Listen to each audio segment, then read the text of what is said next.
Ladies and gentlemen, the President of the Republic of the Philippines, Rodrigo Duterte.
On the part of the Senate, the joint session is called to order.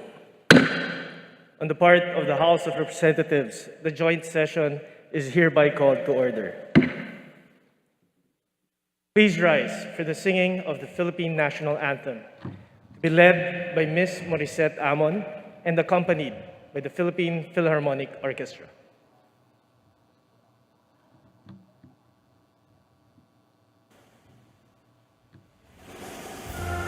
Magiliw, pelas ng sinanganan, alab ng puso, sa dibdib mo'y buhay.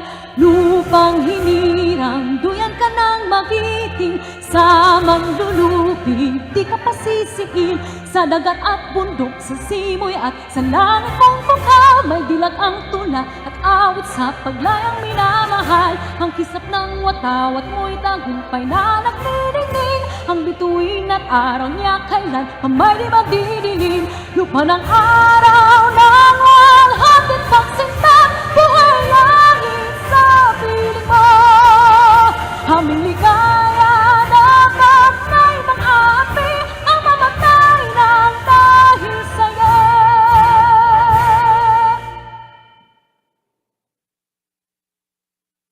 Please remain standing for the nation's prayer.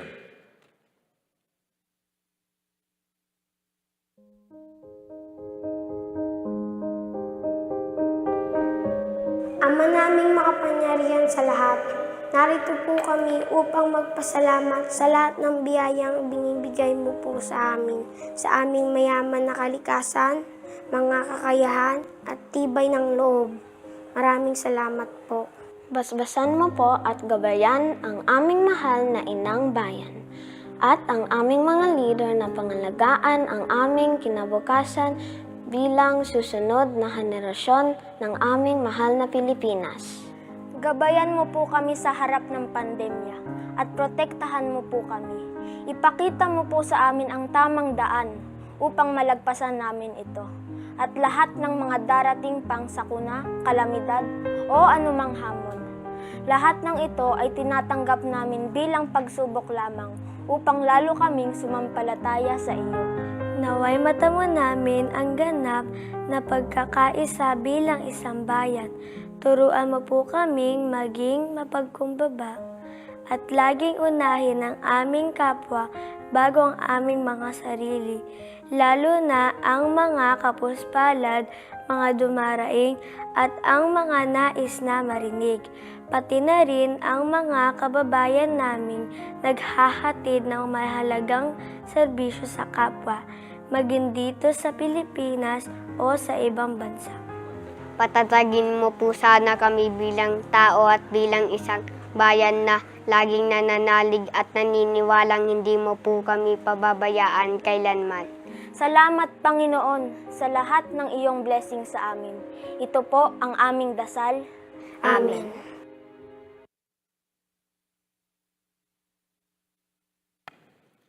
Ladies and gentlemen, honorable members of Congress, the President of the Republic of the Philippines, President Rodrigo Roa Duterte.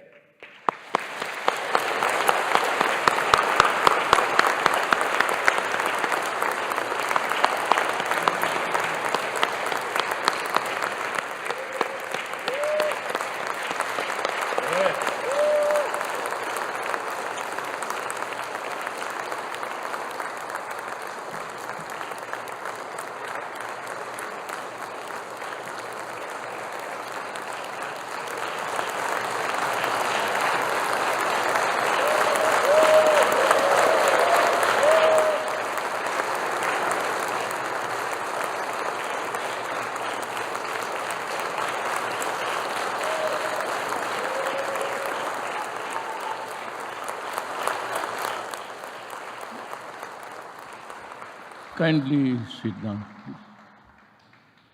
By far, this is the most beautiful SONA crowd that ever happened here. So many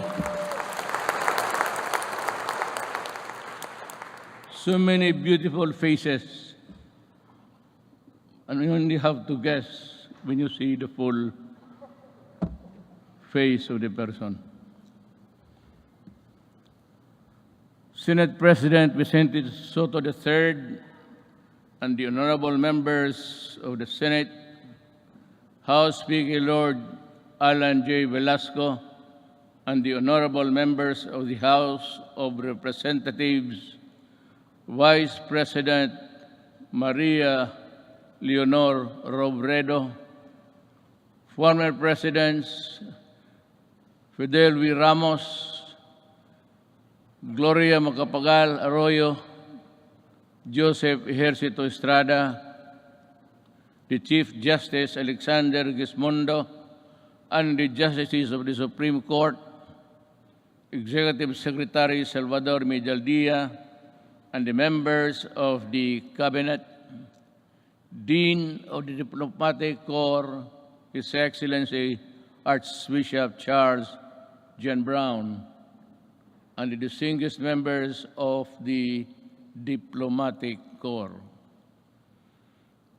My fellow government workers, and of course, to my lovely wife, Hanilet, mga mahal kong kababayan,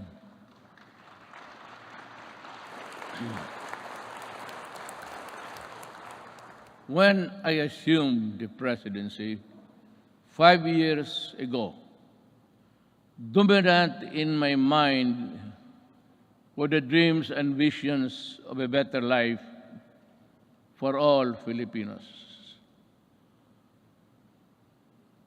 I saw them as reachable through the institution of reforms and radical changes in both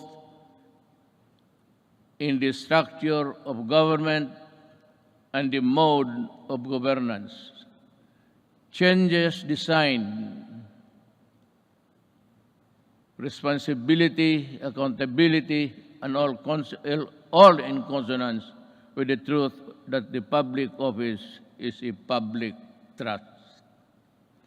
When I ran for the presidency, I just made fundamental processes, and strangely, you can count them by the fingers of your hand. I made those changes which I thought that was really, there was time and doable. To offer free education, it's there already. The universal health care, nandiyan na po. The fight against illegal drugs, criminality, and corruption, and the development structure, including free irrigation and other big-ticket projects, which I thought I did not have. the funds to do it. But perchance, among others, they were done in my term. Today, as I approach my term, my end of my term, I have less visions, but more remembrances. But mine is not to rue or to second guess what might have been, but to bear and respond with the urgency of the unforeseen events as they unfold. Even before I took the oath of office, and everyone else, I suppose, knew the gravity of the enormity of the problems that the country was facing. And precisely because of that awareness, I was driven to hasten implementation of changes which I believe the country needed, keeping in mind that the Constitution afforded me only 6 years to make those changes happen. Making a difference within the constitutional time frame is what I was up against. But no one gets by legally without warming to the needle's eye of the constitutional imperatives. That is why I cajoled, I shielded, I pushed, and I tangled with men of wealth and influence who were oblivious to the anguish and pleas of the weak and impoverished. And for that, I was pilloried to no end. But I did not succumb to the attacks, and neither did I allow criticisms, however intense, dampen my determination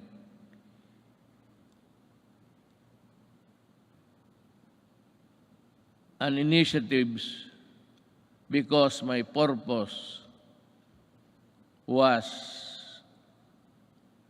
pure and unpolluted.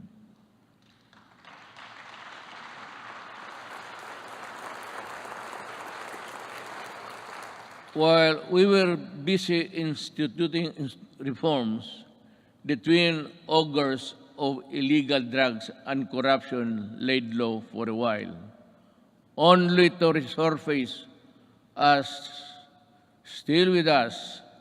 And make no mistake about it, corruption is but another term of stealing people's money, dashing in its wake a nation's goals and aspirations. Due to the brilliant programs and excellent work of our economic managers and the extraordinary cooperation between the executive and legislative branches of government, our economy, with investor confidence, was poised to leapfrog from the company into the company of the world's fastest growing economies until COVID-19 pandemic stalled everything. Be that as it may, allow me this opportunity to extend my personal and the nation's gratitude to all those who selflessly gave their all in the fight against COVID-19, our health workers and other frontliners who risk their own safety.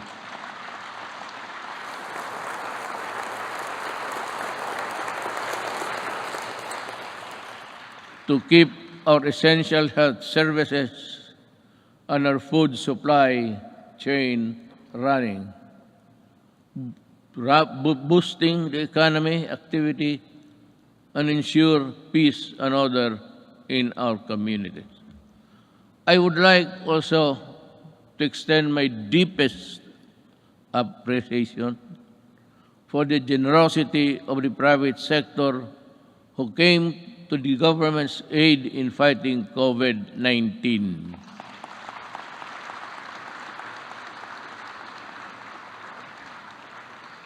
I am profoundly thankful for your sustained assistance to fellow Filipino.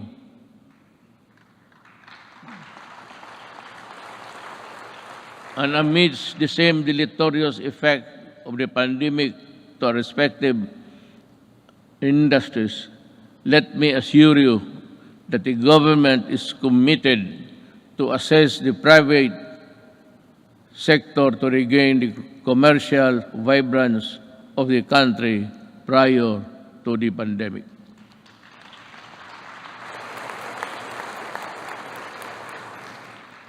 To our local executives, this pandemic pushed you to step up and deliver responsive assistance. I'm glad to have seen you undertake new and heightened responsibility, working doubly hard to protect your constituents. To the international development partners who extended a helping hand amidst the global health emergency, the Philippines remembers your kindness and goodwill with sincere gratitude.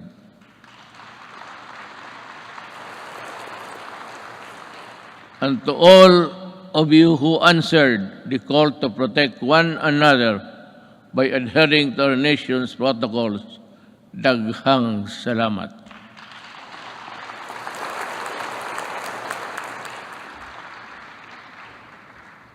But then, let me ask,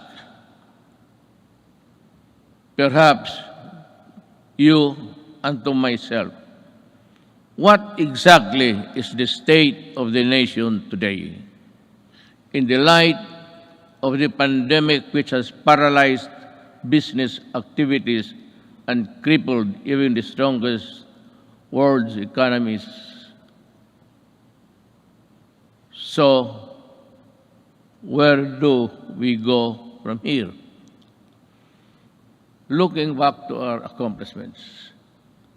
In my first SONA, I laid down with utmost commitment and resolve the overall direction of my presidency. A comfortable life for all Filipinos, anchored on a people-centered approach to development and governance. If I remember correctly,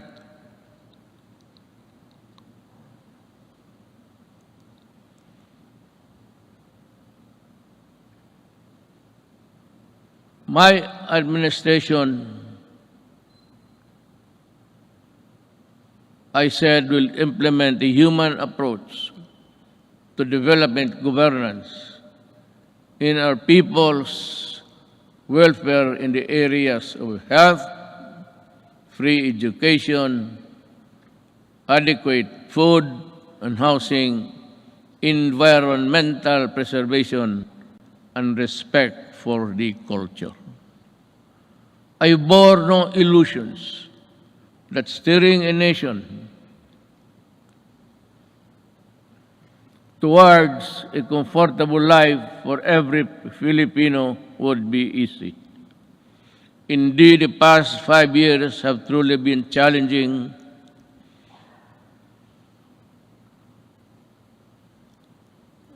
and humbling. I stand here before you today bearing no conceit, but if there is one thing that I could be proud of, is that not once did I waver in doing the unpopular, even if it meant upholding the greatest good for the greatest number.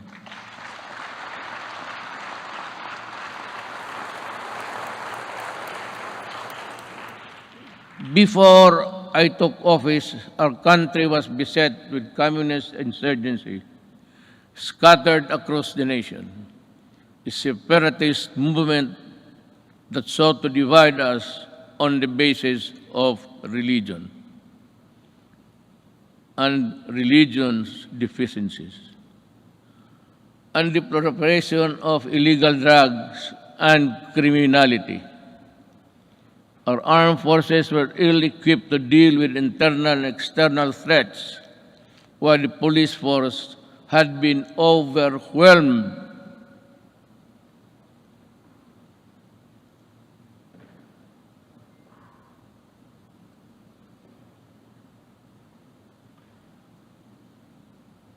by criminality and the drug trade problem. This is why I made it a priority to strengthen the institution, boost the morale of the men and women of the armed forces of the Philippines and the Philippine National Police and other armed services.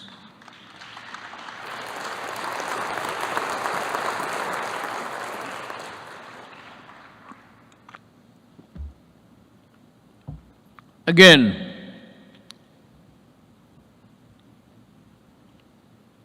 I thank Congress for working with the Executive Department in enhancing capabilities of the AFP and PNP through our modernization program. In 2018, we raised the salaries of our military and uniformed policemen and personnel to a level commensurate to the critical role they play in upholding national security and maintaining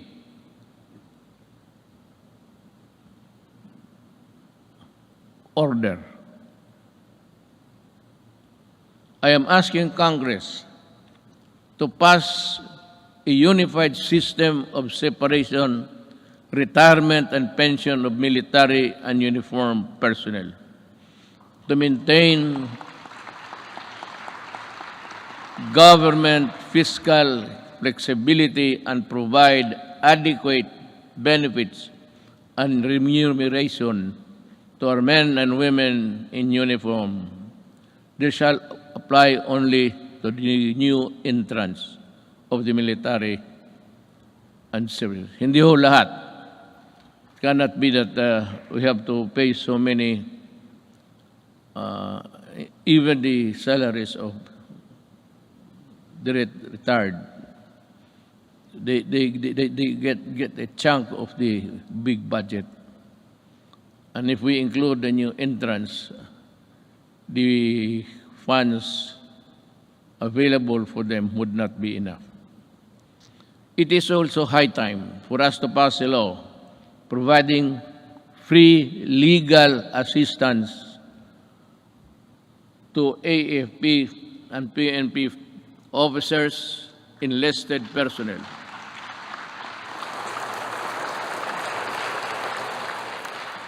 to help them from charges arising from incidents related to the performance of official duty. The continuous upgrading of our defense capability shall ensure that we shall uphold our territorial integrity and sovereignty from external and security threats. Among the new additions.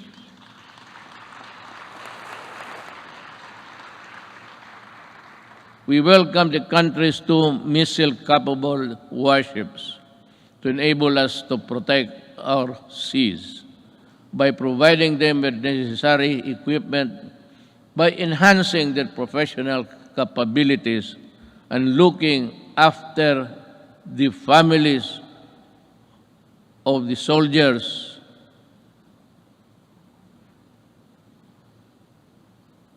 who would not be longer be in their company. We do not only strengthen our military and police institutions, we also inspire them to serve this nation with the highest degree of loyalty and patriotism. We enable them to carry out their mandate to defeat all enemies of the state, whatever the cost.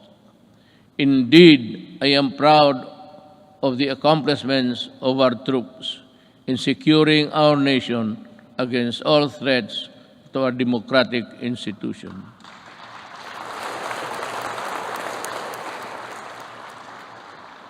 But peace must be realized.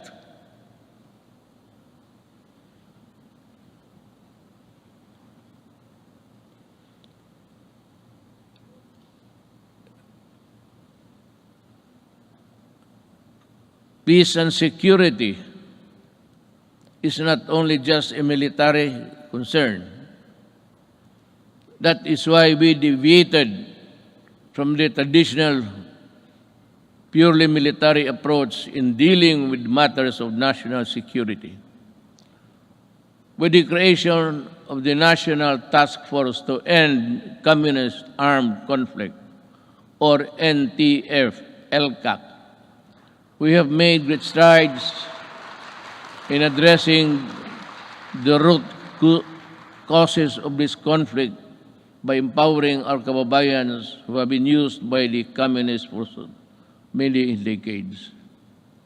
In our continuing effort to build state of safe and conflict-resilient barangays, we have worked towards the sustainable rehabilitation and development of communities where the communists used to operate. Through the NTF-LCAC, we invested in farm-to-market roads, school buildings, water and sanitation, health stations, and livelihood. Alam mo, kasali na tayo dito lahat. Always, every law or every regulation must pass Congress, of course, to the President. But sometimes, in our,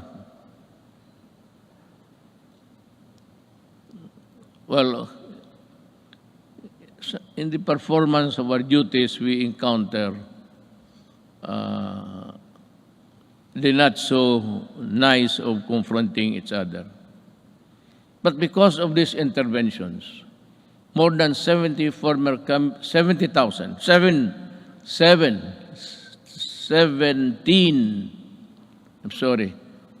communist rebels have surrendered to government. They have returned to the folds of the law and are happily reintegrating programs or their local eclipse.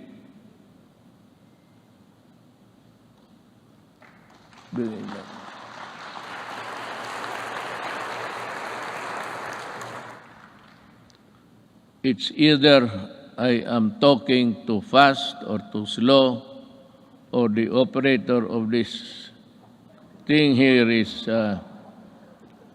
drowsy.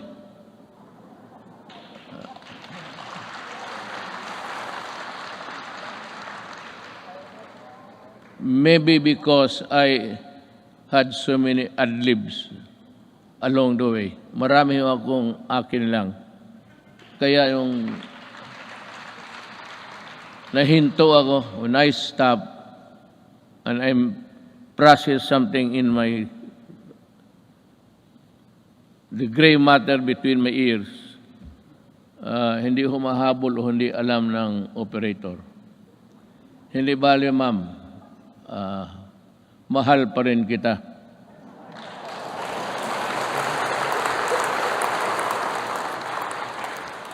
Lalaki ba ito o yung mga babae? Kagabi yung mga babae, sila? Sabihin mo sa kanila, magipagkita ako maya. I will embrace them for their punctuality in operating this, this strange machine that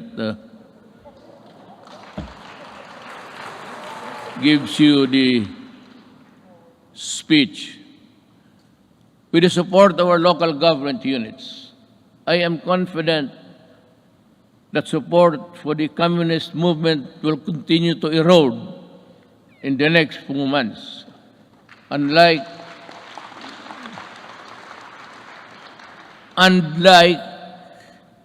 the decades-old Moro rebellion in Mindanao, we also bring an end to the armed struggle of the communists once and for all.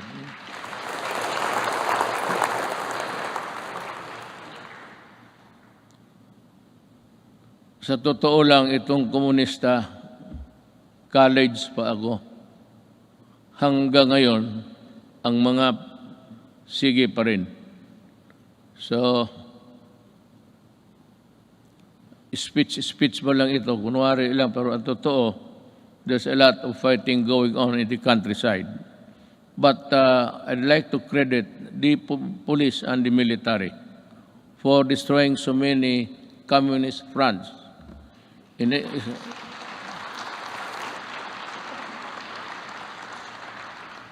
think they have destroyed more than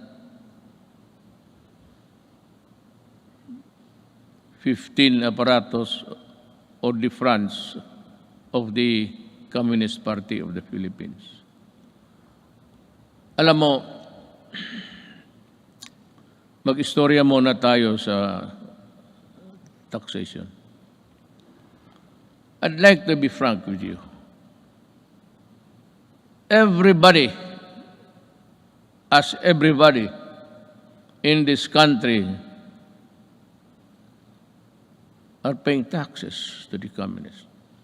The Communist Party earns billions, but pass on a little to their fighting men who die for an ideology that is so rotten and corrupt. They themselves are pocketing the money, and their children are studying in Europe and in other places, which I think none of you here can finance such journey. Yan ang masakit dito. They collect taxes, support season in Netherlands, and they do nothing but bad-mouth government and war dogmas and everything. Hindi na sila nagpagod. It's about 53 years in the making. And until today, the poor people are dying. The cadres, and most of them belonging to the indigenous tribes of our country, are fighting a losing battle between the communists and the government. They waste lives, they enlist children, and they are proud of it, but they deny it. But when you go to the mountains, such as I and Senator go many times, even during the elections, they were there with so many arms that I think somebody, an idiot here in the Philippines, supplied the firearms. I'd like to ask Congress, especially Senator Bato, kindly dig on, because we have identified the person who imported the AK-47 into this country on the pretext of using it in the security, providing security and guards in business establishments and for those who can afford their home. This policeman, I think, is still there. He was a colonel, and she is still walang nangyari. At maraming sundalong namatay dahil sa mga armas na pinasok nila dito sa Pilipinas. So that my orders to you, if you see them walking around, kindly shoot them dead. I would be happy. Anyway, you're already charged in the ICC together with me. So what is the problem of adding another one? Another idiot Filipino who has caused great damage to our country. Yan ho ang totoo dyan. At itong mga pulis, but let me go back in time. When I first said I will fight drugs in 6 months, I thought it was like in Davao.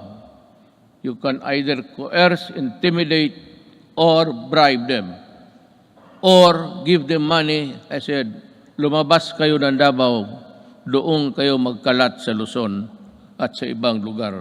Huwag dito sa Davao. Naniniwala naman ang mga ulol at we were able to attain a sense of normalcy in the city.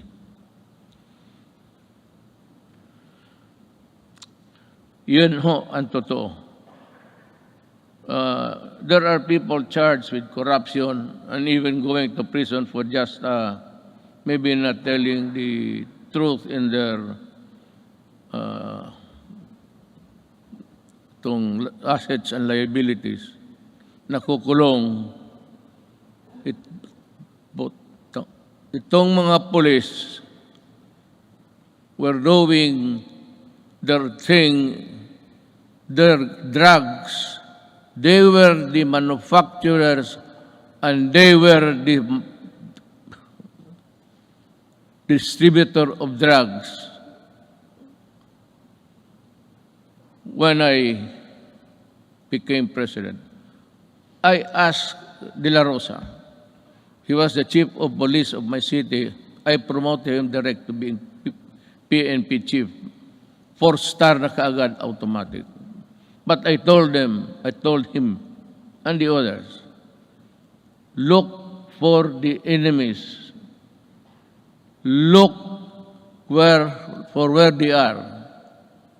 And if you find them, destroy the apparatus.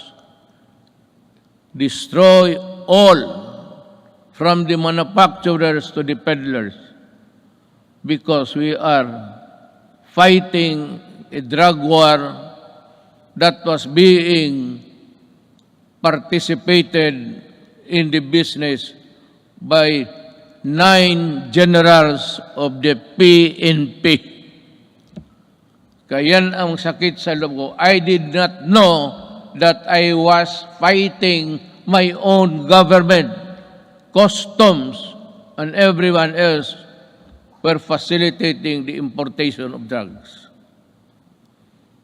And one importation, as you can see it every night on TV, the police now sees about almost $1 billion worth of drugs every day. And if you look at the 888, there are about 1,000 Filipinos arrested every day by the police in connection with drug trafficking. And that is why I go crazy looking at the situation. They are still around. We do not have the laboratories now because nawala na sila. At itong naiwan ngayon are doing the importation. The citizens of another country cook their shabu in their tawag ditong in their tugboat or something, and they threw out the product contained in the plastic bags and with an GPS attached to the contraband so that the importers here could find them easily. That is how we are fighting, almost losing a battle against drugs. And now, the Sinaloa gangsters of Mexico and the triad of Laos in that area. They are busy cooking, and we have the Filipinos here with nothing in their mind except to destroy a nation, distributes them. That is what I said. I've been asked the question, and several times I gave the answer. I am a Filipino, and I love my country. I do not want my country in disarray because of drugs. I do not want families break up and become dysfunctional. Yun ang masakit sa akin.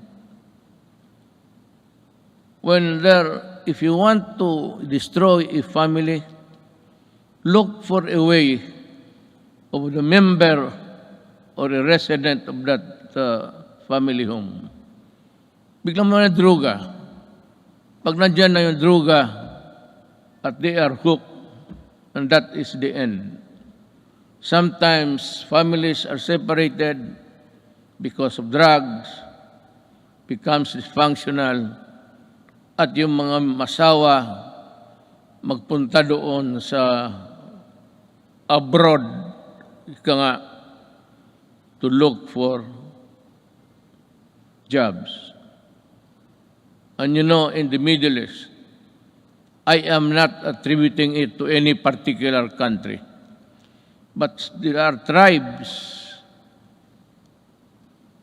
in the Middle East who are employing our Filipina citizens, and they are uniform. Everybody who comes here home asks them how many hours of sleep they have. They said it's only 3 to 4 hours. And the food is hagwas. And they sacrifice because they send money to the families back home, and thinking all the time that the money was spent usefully, only to realize when she comes home that that family has already dispersed to nowhere. Bakit yan? Because itong mga durugista sa baba, itong peddlers, itong basurero, tawag, it's a street lingo. They look for families na may mga nanay, tatay nagtrabaho, ang tatay or nanay nagtatrabaho sa abroad. And to think na iniiwan nila ang mga anak nila kung saan-saan na lang, to their neighbors, at the tender age of 3 to 4, 5, it breaks your heart. Iiwan lang nila sa kapitbahay kung walang mga relatives. And then, when they come back 5 years, 4 years after, they now realize that their young sons and daughters have gone into prostitution because of drugs. And their boys or their the male are nowhere to be found and into the drug business also. Yun ang pinakamasakit. Masakit sa akin na ang Pilipina pumunta doon para magtrabaho because sexual abuse in some tribes in the Middle East have this notion that if you are a slave or you are a paid person working for them, sexual abuse becomes part of the territory. Kaya dyan ako pumuputok at nakakita ko yung mga pamilya na sira. And to think that they labored without sleep, eating, I said, garbage, and not being allowed to go to their own church to pray, well, that is prohibited by them. And we have been, just because of their money that they get, we just look the other way around, but still being, bothered every night and day, what will happen to the next succeeding group of. That is why I have in this speech, I talk about slavery. Pero yan, magprangka ako, I will never deny, and the ICC can record it. Those who destroy my country, I will kill you. And those who destroy the young people of our country, I will kill you. Talagang ngayariin kita because I love my country. You can do it the legal way, but it would take you months and years. And you know what? The statistics I just learned the other night, that plenty of those who are in the middle class have been released from prison despite the fact that they are charged of trafficking which is non-bailable, and most of them are out. Babae pati lalaki ang kaso. And that is why I said, I toyed with the idea. I said, if there is still a space, with due respect to the Senate President, he is a good man. He can become a good Vice President. He is holy. Ngayon, hindi na siya nahuhuli. Noon, huling-huli siya. But with due respect to Senator Soto, who's also running for the vice presidency, he is a capable man, a good man, and a Filipino.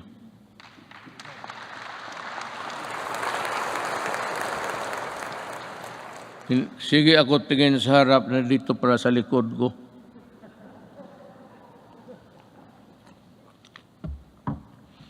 You know, you are old. I've been in politics, mayor for 23 years. 5 years as a congressman dito. I work here. And 4 years working as vice mayor for my daughter, Sarah. And the presidency. I have been in politics almost 23 plus 4 plus 4. Almost 40. Kaya kung hindi ko na malaman ang seat arrangement dito, hindi ko alam na noon pa ang mga Senate President pati. Butit na lang hindi ko sinali si Velasco. Baka hindi na ako makabalik doon maya. Ibale, diretso na ako uwi. I have said many times before, the bloodshed caused by the separatist movement in Mindanao is all about correcting the historical injustice suffered by the Moro people. Since the period of colonialization, with the help of Congress, we were able to pass the organic law for the Bangsamoro Autonomous Region in Muslim Mindanao.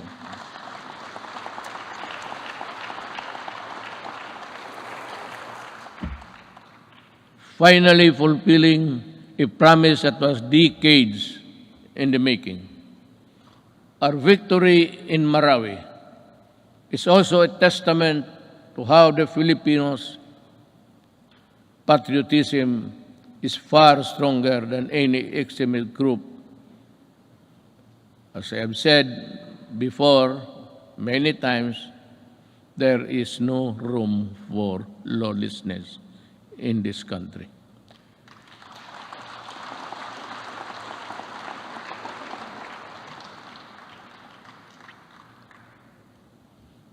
Rebuilding a better Marawi remains today still not completed. To Task Force Bangon Marawi, we need to race against time, and you have to finish the necessary work for to rehabilitate the war-torn city and bring back its families back home. Now, let me talk again about the drugs. I was just ahead because I was talking something else. Nag-segue ako. While we have made great strides in ending rebellion and insurgency in various parts of the country, we still have a long way in our fight against the proliferation of drugs.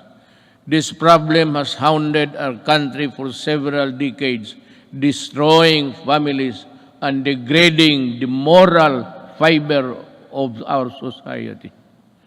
When I assumed office, I committed to end this problem at the soonest possible time. We launched an unprecedented war against illegal drugs and to destroy their apparatus. That permitted every level and sector of society. We waged war on the manufacturers, the financiers, the suppliers, the peddlers, and the entire syndicates, and more importantly, their protectors in government. We have rescued and reformed drug dependence because of their idiotic sense of decency. While interventions and building facilities not only for the rehabilitation, but also to prepare them to reintegrate into society. Our unyielding campaign led to the surrender of millions of drug dependents and neutralization, capture, and prosecution of thousands of drug personalities. The dismantling of illegal drugs and syndicates and the drug laboratories, the extensive drug communities down to the barangay level, and the cutting of narco politics. You know, allow me a little bit of your time. Wala naman siguro kayong lakad ngayon. Unless you want to, unless you have this appointment with, I'm sure hindi babae yan. That would be a sexist statement. Kung nagmamadali talaga, halos tumatakbo, babae yan. Kung naglalakad lang na natural, medyo less important yan. Ganon yan. Pero dito wala. I'm not making any success. I'm just saying the truth. What is the truth? It's there for all to see. Let me talk about our quest for infrastructure development. 5 years ago, the first thing I made sure was to increase our infrastructure spending to an average of 5% of the country's GDP. This is significantly higher than infrastructure spending of each and past 4 administrations.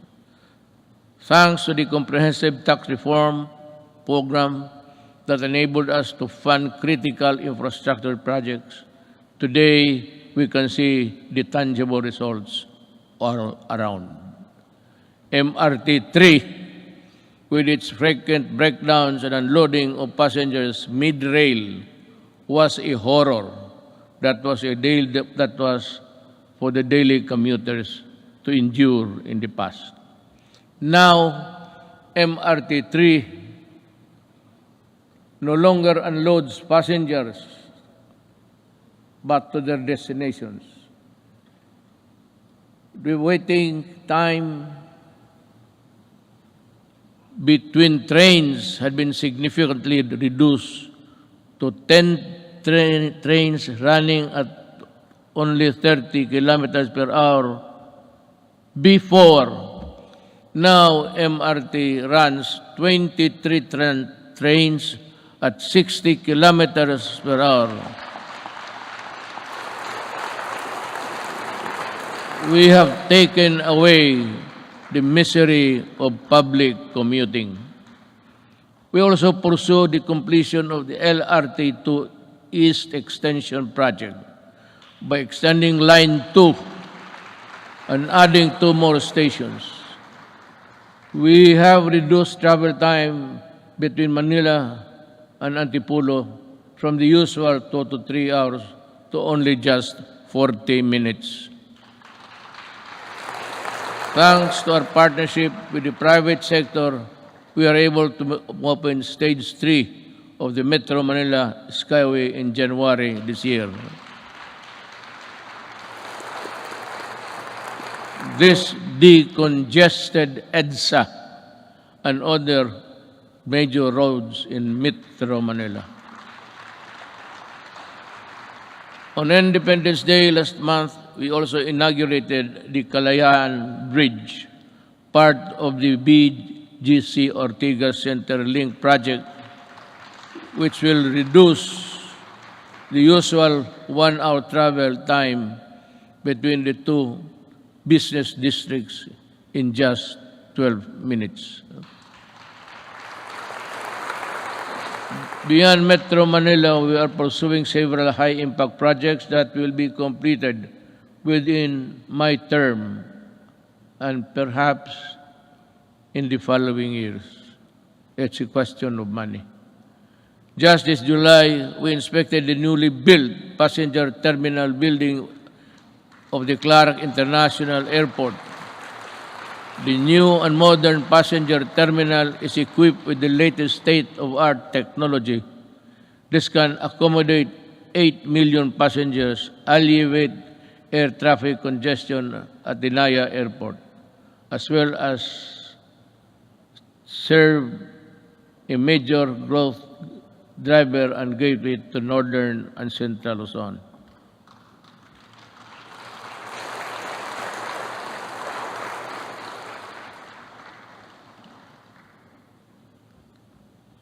Madali man na magpakpak, ang basa ang mahirap.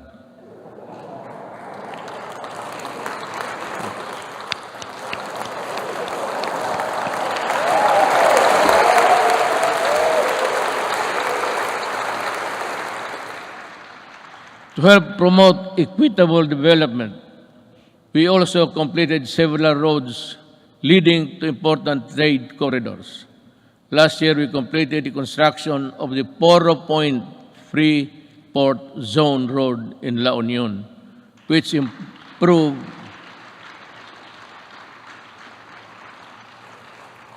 Nakita na ninyo yan? Wala. Sige lang, pakpak.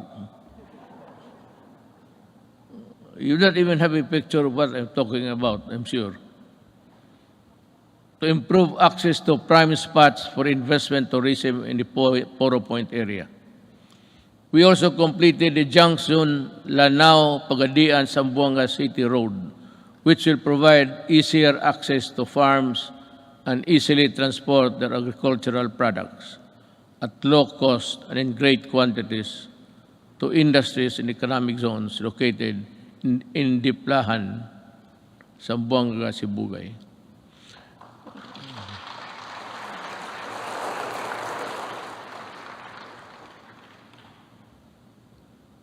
The Sorsogon City in Bicol, inuna namin yan kasi mahal ko ang mga Bicolano.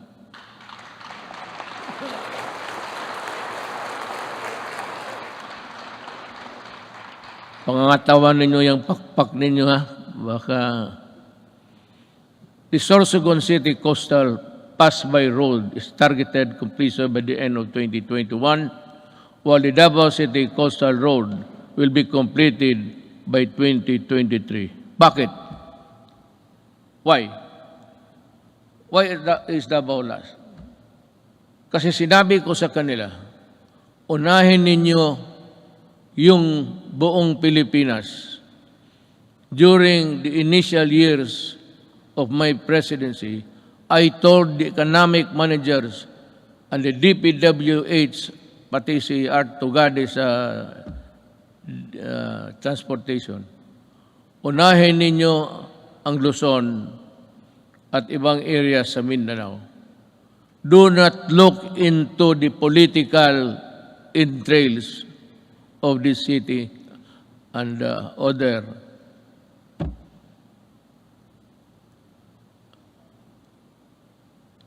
provinces. Sinadya ko talaga na ipanghuli ang Davao. Kaya for the Davaoenos, you must understand that we cannot really unahin natin yung, kasi taga dyan ako eh. Kung hindi ako sigurado taga Davao, tapos na yan, pareho ng iba. Kaya lang sinabi ko, make Davao the last priority. At totoo yan. Sorsogon is a little politics, but that's the territory of our Vice President, Lene Robredo. Are you here, ma'am?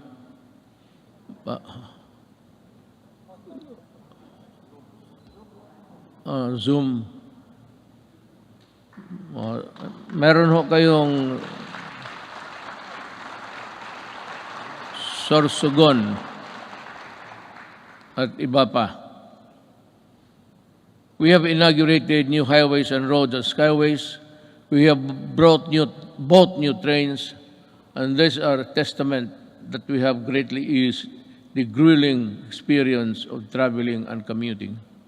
And to sustain our momentum in infrastructure development, I have directed DPWH, DTR, NEDA, Department of Finance, and DBM to be on full speed to ensure that our flagship project will be completed within my term, especially those that could help disperse economic activity outside of the densely populated Metro Manila. I thus earnestly call upon our LGU and private sector partners to help us speed and go for the earliest realization towards our flagship project, infrastructure, and others. Let me dwell about governance. As we improve the connectivity, we work towards greater convenience for our travelers. We have extended the validity of the Philippine passport to 10 years to lessen the burden of our traveling travelers and OFWs. We have also gone beyond merely addressing the 3 million backlog of the driver's licenses in 2016. We also extended for the new cards the validity of the driver's license to 5 years, and addedly, we shall begin the issuance of these driver's licenses within 10 years, which would be good for 10 years if there is no traffic violation. So, punta ka doon sa LTO, maybe you have a good sight. Merong ano yan eh. I think there's an examination there somewhere to test your ability to drive safely. And you go back 10 years after, and you think that you still have the good sight, and your reflexes are still good. 10 years, maraming banggaan yan. Sigurado ako. You know, after 10 years, after 5, there should be a stricter measure to issue the 10 years validity of a driver's license by imposing stringent requirements to test the essential functions of eyesight, then the hearing. Yung iba, hindi na nakakarinig ng serbato eh. And so, I have to, 10 years is too long. So I like it. It's good. But we should have, as I said, in 5 years, we should go there for a medical makeover. Tingnan lang kung kaya pa.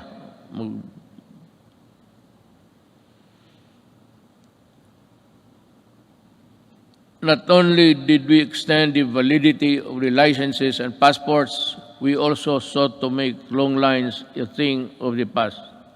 By streamlining government processes, these efforts are embodied in the Ease of Doing Business Act, which Congress passed on 2018. Thank you, Congress.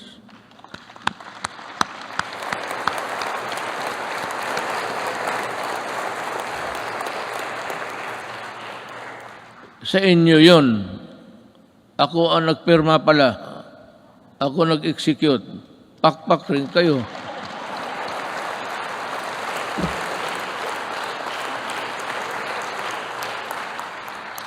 Dapat ganun ang SONA. Sabihin mo lahat. At sabihin mo na your, not really your qualms, but your misgivings somewhere there.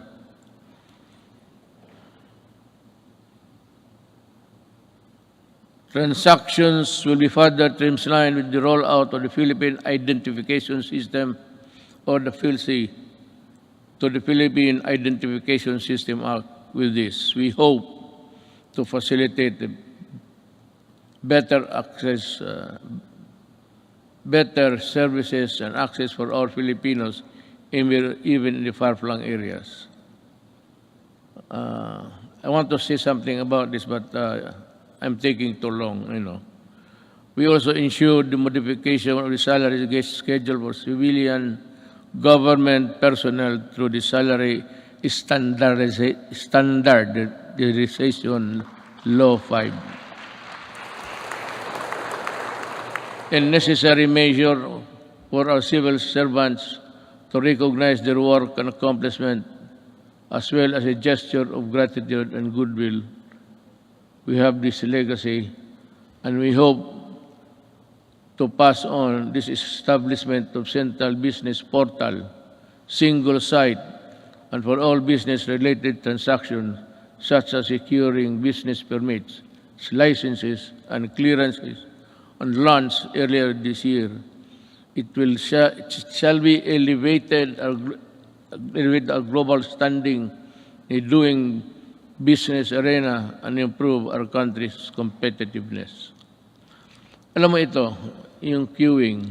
When I was a mayor, I don't know, but maybe a legislator or a senator or a congressman, well, not really that he's higher than the others. But kung dumaan ka as a local government employee, worker, just like me, for 23 years, itong queuing, matagal ko na ito. In Davao, ang passport issuances na doon sa likod ng SM. Isang gabi, nagmotor ako, nakita ko yung mga paa sa simento. So I was thinking, anong nangyari dito? So nagbaba ako, sabi ko, bakit dito kayo natutulog? Sabi nila, you know, Mayor, ang pagbukas niyan, kailangan nakapila na kami. Pag hindi, sunod, ibang araw na naman kami. So, I called for the chief of office. When I said, look, I may not be the person above you supervising, but make sure that this thing will not happen tomorrow. As in tomorrow. Tapos tinawagan ko ang itong sabi ko, why don't you give cards? Kung marami sila paglinya, may maglakad na martial, ito, ikaw bukas, at 4 p.m. So you have to study the time and motion of people doing work. Sabi ko, ayaw ko dito sa Davao. Because Mindanao, nasa Davao ang ang issuances ng passport. So ngayon, pagka-presidente ko, sabi ko, ayaw ko nang makita yan. Not during my time. Not during my time. Maghanap ka ng ibang panahon. Ayusin ninyo yan. I do not want people queuing under the heat of the sun and rain. Kaya, sabi ko, di magbigay kayo ng card. They should go to one window, magkuha kayo kung kailan sila makabalik. So divide, I said, study your time and the motion of, the process of. And dito nangyari na because I insisted.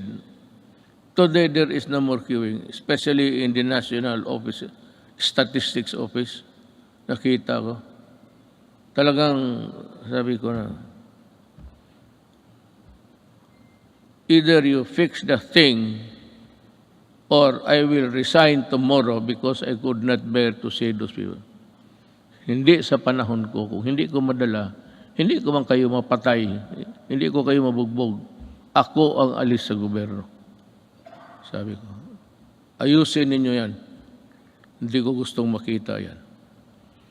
Since 2016, the Office of the President has issued 138 executive orders, 43 administrative orders, 86 memorandum circulars, 52 memorandum orders, and 1,038 proclamations.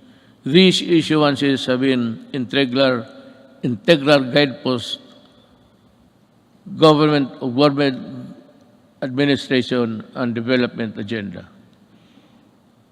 The Office of the President has demonstrated careful stewardship of the power by initiating reforms.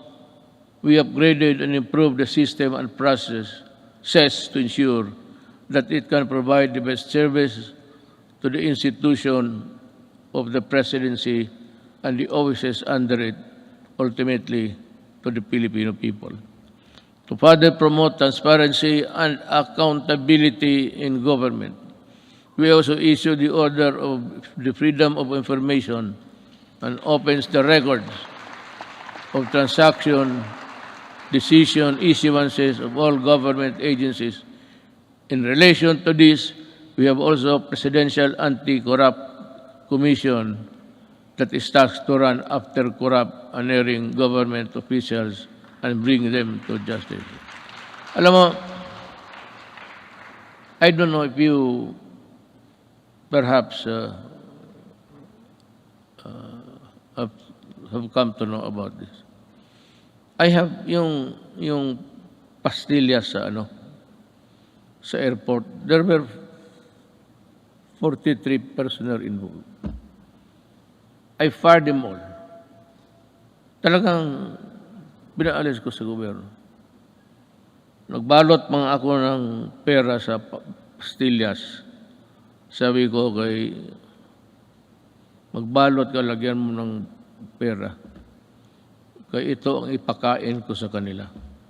Tinawag ko, 43 of them from the immigration. Mabutit na lang, nandyan si Justice Secretary Guevara. So, that prevented me from doing it because kung hindi siya dumating, and I never expected him to be there, bigyan ko isa't isa yung papel at ipakain ko talaga yung pera sa kanila. Gusto mo ng pera, kainin mo. That is the best way of... Then you fire them. Customs 73 plus 42, and every day you have we have dismissed about 200 government personnel. But some I did not allow the publication because may mga pamilya eh. So of late yung sabi nila na wag na lang kasi nasasaktan yung mga... So ngayon wala na. I have stopped it, but there is no saying that we cannot reimpose it again for all of these idiots. I still have about a year to go. I will reach you somehow. But corruption is endemic in government.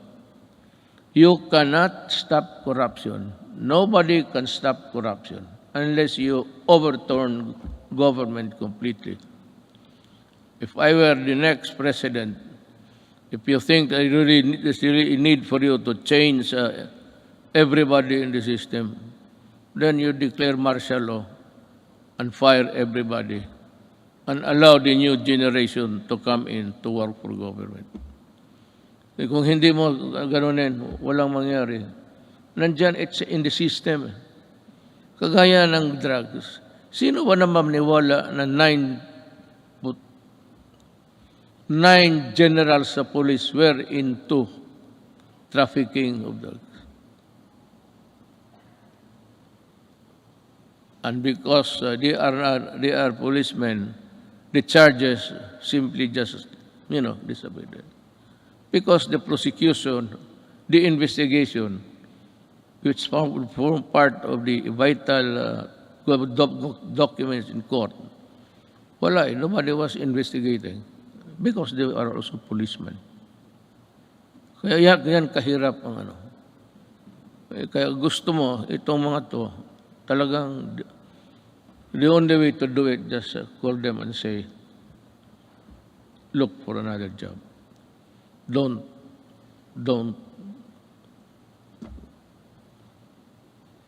Ganon kahirap. Now, let me pursue my talk with the foreign policy of the country. In the international arena, we have vigorously pursued an independent foreign policy centered on the promotion and protection of our core national interests. Yet,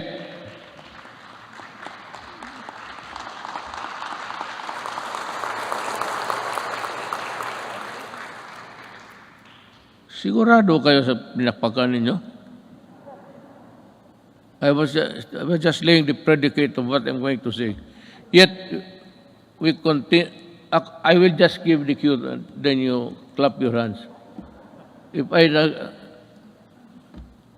Yet biro lang yan.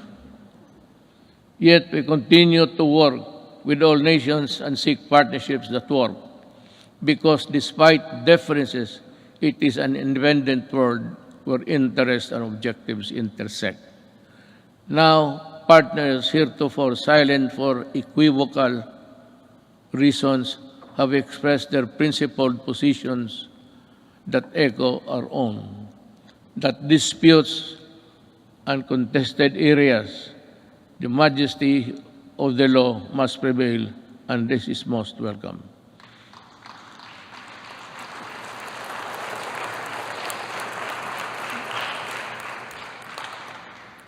To our friends in ASEAN and around the world, thank you for supporting my government, my country and people, where it truly matters.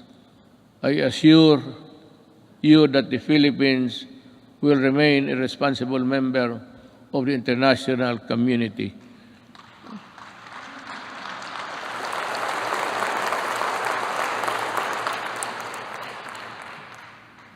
And we will work with you to achieve our shared objectives.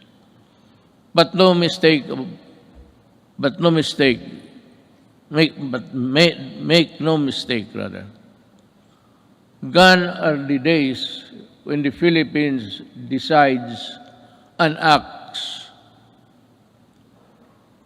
in the shadows of the great powers. We will assert what is rightfully ours and fight for what is rightfully due to the Filipino people.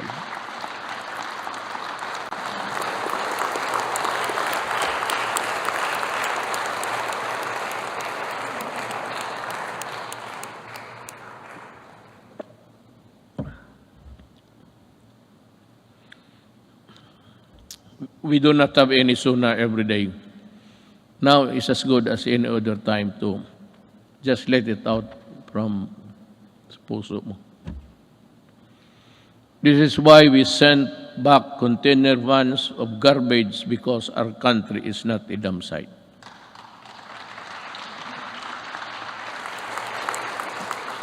And the first country to do that, hindi ko alam kung bakit, ang Canada. And the container was there for 3 years because hindi alam ng port authorities kung anong gawain nila sa garbage. And I said, isauli mo. I want it done tomorrow. Those containers must be out of our country. Pag hindi, kayong lahat, all of you in custody, I'll fire you. That is a good ground for dismissing people for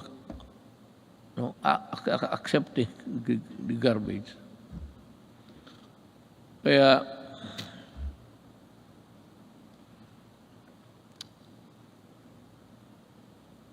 may isa pa.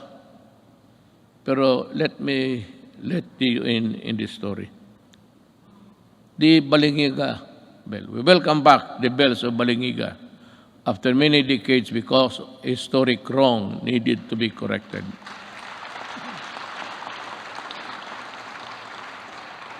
The deal was, I would say, I am in bad faith. Sigurado yan. I will admit it. But this is the real story.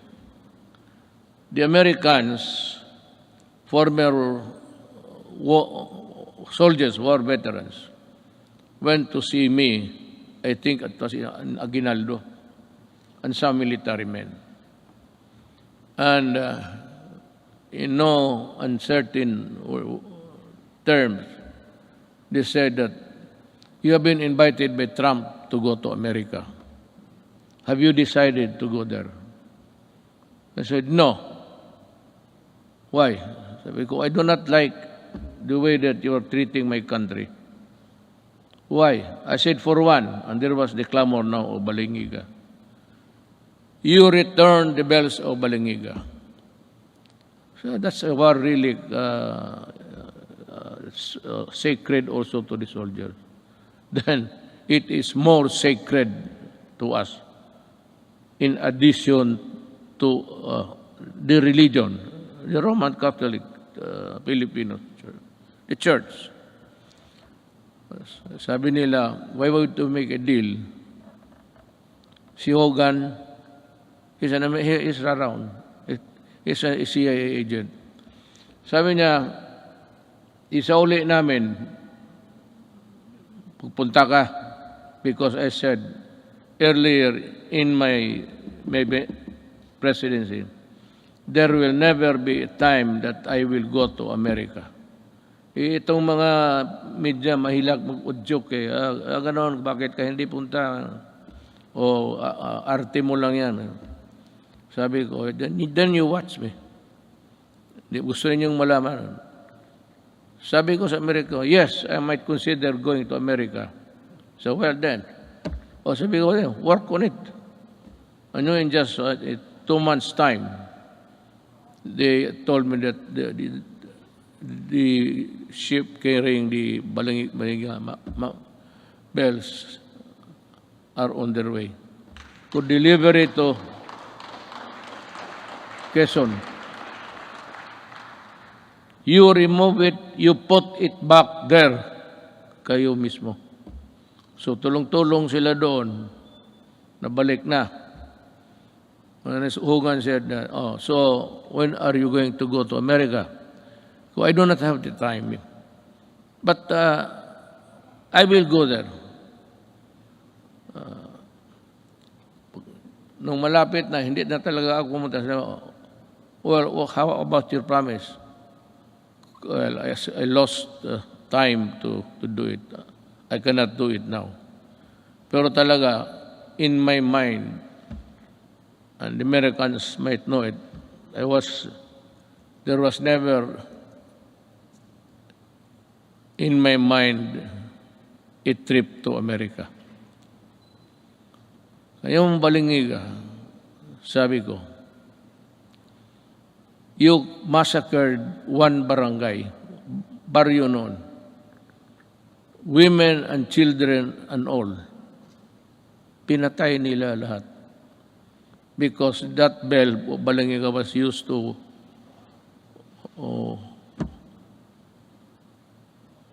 call the people for prayers, ganon.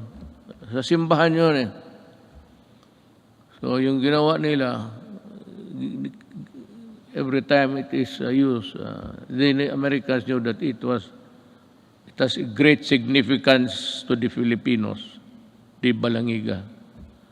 After the massacre of one barangay, how many at the time, we would never know. But it was said, isang baryo. No barangay ngayon, baryo noon yan eh. Baryo is an American word. The barrio. They also call the small places in Mexico barrio. The Americans borrowed it from the Spaniards, barrio. So sabi ko, blood, you really got it at the expense of the blood of Filipinos. I do not hurry me up. If I go to America, it will be in my own time. Pero actually, wala ako. I have not been to America for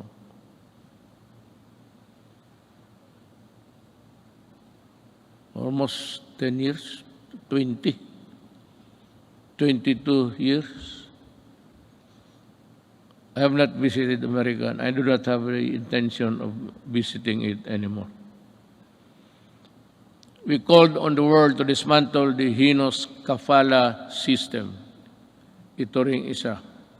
Because the Filipino is no slave unto anyone, anywhere. And there is no room for modern-day slavery. We help start a new global civil rights movement for the migrant worker. and we asserted the arbitration ruling on the South China Sea clearly and in no uncertain terms, bilaterally, and the ASEAN, and finally at the United Nations General Assembly. And let me talk about that. I said in the September of last year, the arbitral award is now part of the international law and beyond compromise and beyond the reach of the passing governments to dilute, to diminish, or abandon.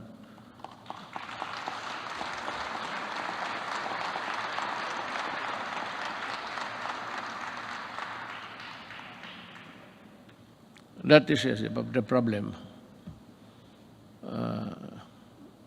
We would like to just to everybody in the Middle East. I would like to tell them that not only Filipinos, but all human beings, the kafala has no place there because it's a setup for slavery. Either you correct it or we will ask our workers, Filipino workers, to go home. Sabi ko, bahala na. Kung mahirap lang kami dito, okay lang. We will try our very best to make up for what they have lost, what they will lose in the process. But we will never allow them to be slaves.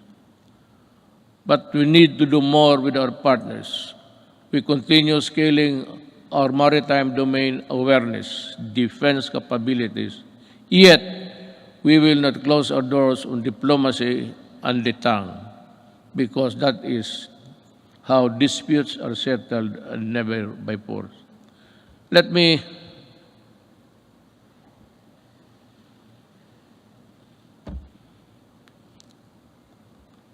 alam mo, I respect the opinion. You should be aware by now of how I talk, especially on matters of crucial matters that involves the country. Ito bang arbitral ruling? I've said it I think in the later part of the speech. I said that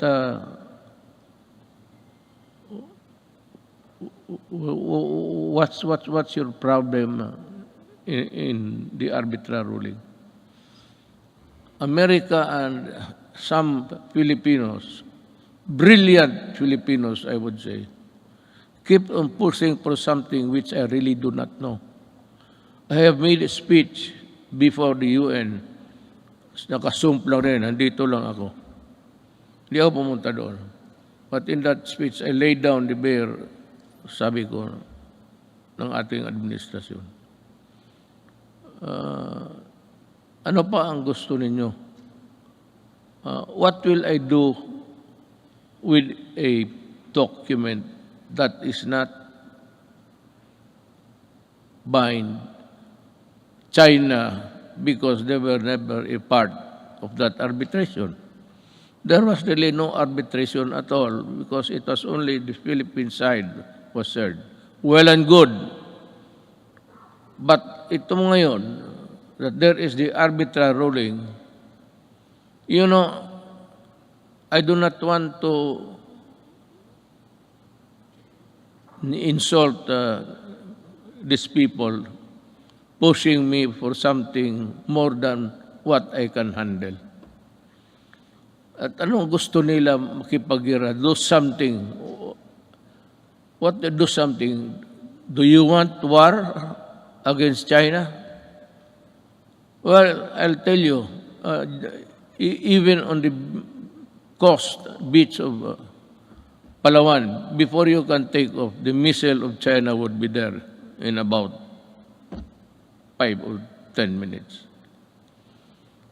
It would be a massacre if I go and fight a war now. We are not yet a competent and able enemy of the other side. So what I did was I was just being nice to them. But for some people to say that I was helped by China in being president, these idiots, really. I will never do that. Hindi na bali ako, hindi ma-presidente, hindi talaga gagawin yan. To be, what? Receiving money from China to buy votes? They say that they help. Maybe in some Chinese communities, the gossip going around was that support Duterte. But the whole of the Chinese community in the Philippines went for me.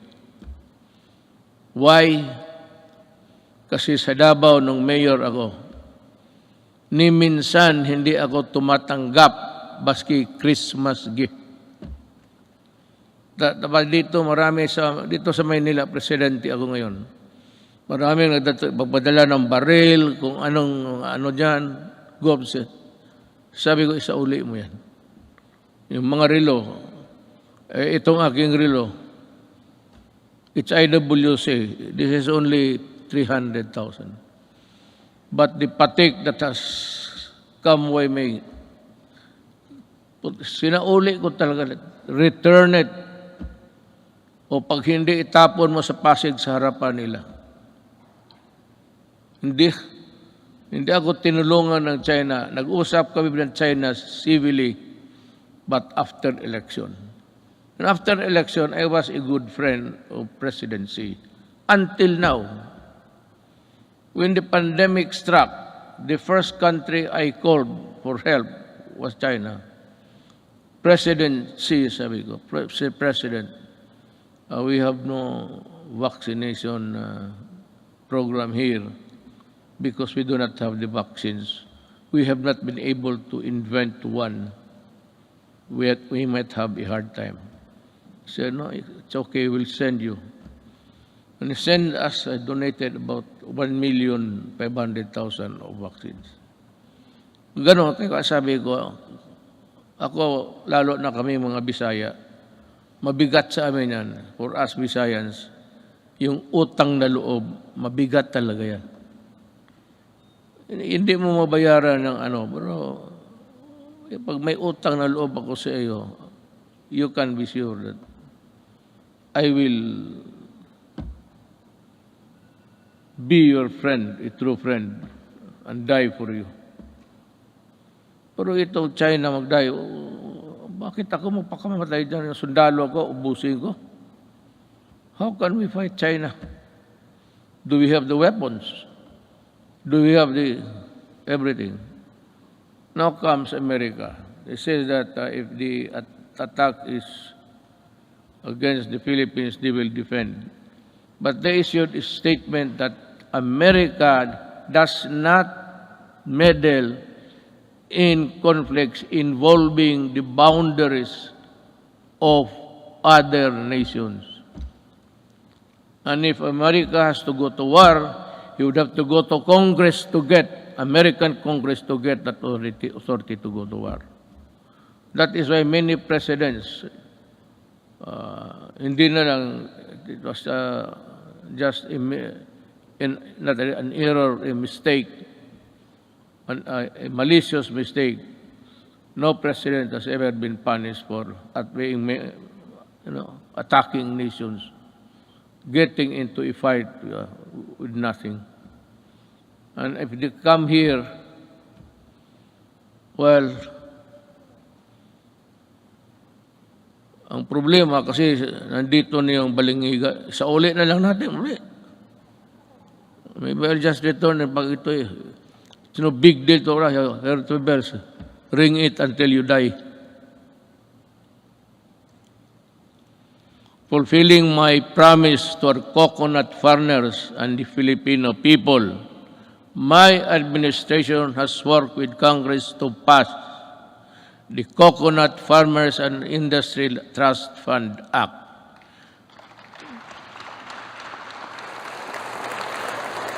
We have returned also the cocoa levy funds to its true and rightful owners, our coconut farmers. The fund is now worth estimated to be 75 billion, which will be utilized according to the plans and programs in the Coconut Farmers and Industry Development Plan for the direct benefit of the coconut farmers and the development of the coconut industry. In our effort to ensure that food is within reach to every Filipino family, we work for the passage of the rice tariffication law in 2019, despite pushbacks.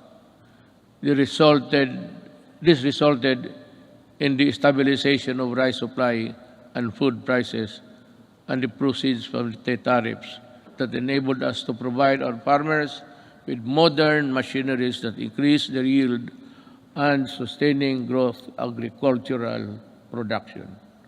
We also fulfilled our promise to improve free irrigation. That was the first promise I made in San Miguel, Bulacan when I was campaigning.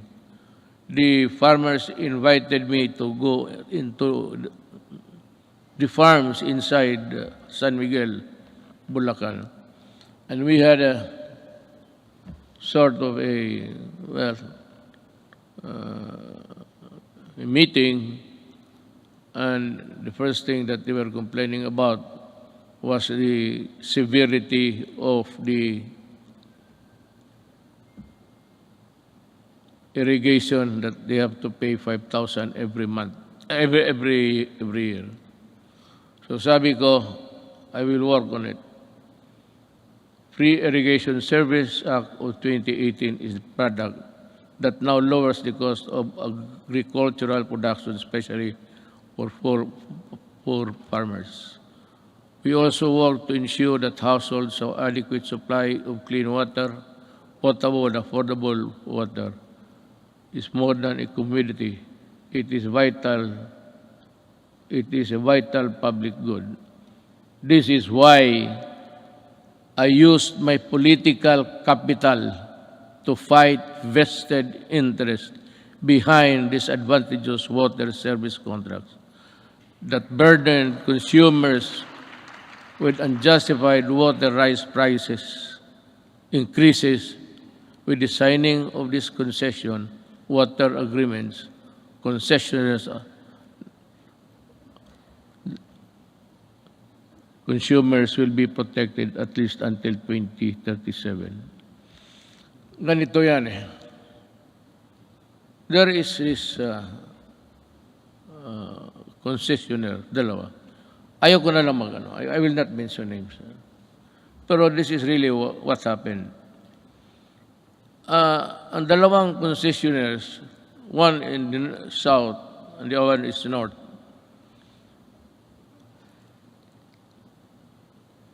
as the rich cartel dito sa Southeast Asia, ang kinakapture nila ang electricity pati tubig. Dito sa tubig, in this contract with water concessionaires, we made so many concessions that really, sabi ko, if you look at the contract and look at the anti-graft law, talagang it's all anti-graft. All of the sentences, even the period, and question mark there. Bakit?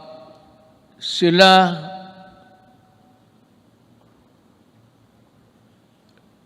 walang problema sa tax because the people, consumers, will pay the taxes for them. Sila kung malugi, sabi na, hindi nila kasalanan, and I can think of it, through not of their own fault, sabi doon, bayaran natin sila malugi. We pay for the tax corporation nila at sila ang mag-decide kung i-increase nila o i-decrease nila ang water prices. The regulators, itong mga regulators sa Pilipinas, walang magawa and they acceded to the contract. It was really, I do not know how to put it. Kaya ako nag-pardon, di ba nagmura ako? Sabi ko, biro mo kung malugi sila, babayaran pa natin. Tayo ang corporate tax nila. Tayo ang magbayad. And it's a cartel that service concessionaires are part of the cartel of Malaysia and Indonesia, and they form part of that mother corporation. Itong mga sa Pilipinas, pati Malaysia, Indonesia, they are just, kumbaga sa storya, chapter lang yan sila. It's being controlled up by the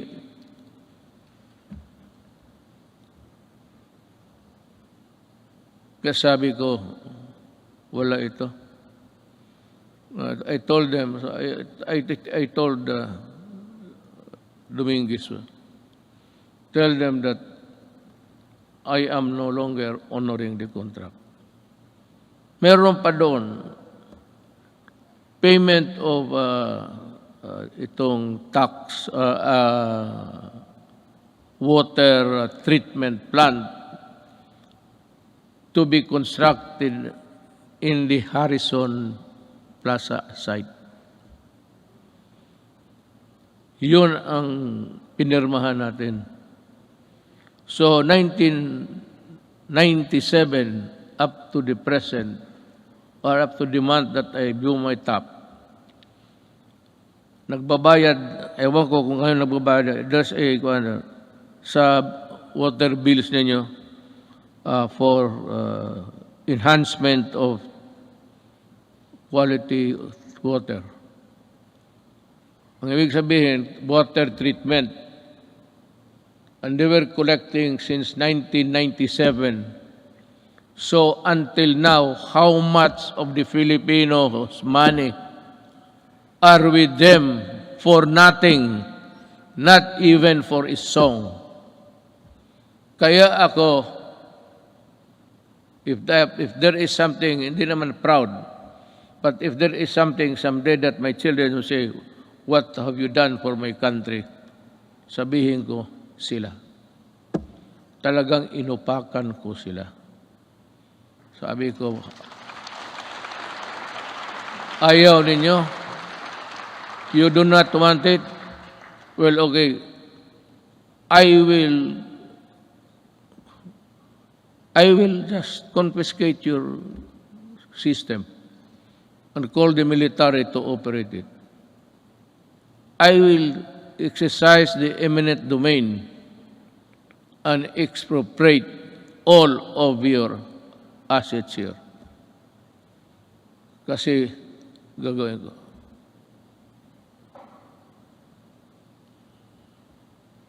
Yun ang nangyari sa...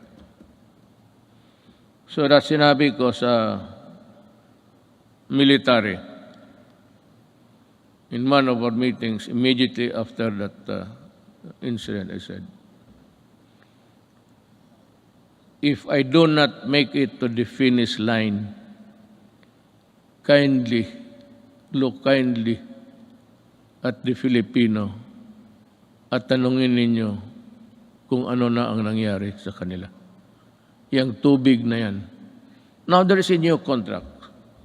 I have not yet, I have to thoroughly digest it inside. I have to absorb it, every word of it, that the Filipino is protected. Pag nandyan na yan, then I will sign.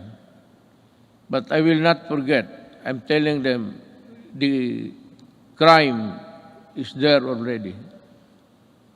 And any Filipino who would want to go after you can. Sabi ko. I will not free you. I will not, there's no waiver in you. I will never allow that. Just make a new contract. Just realize every day that I can call you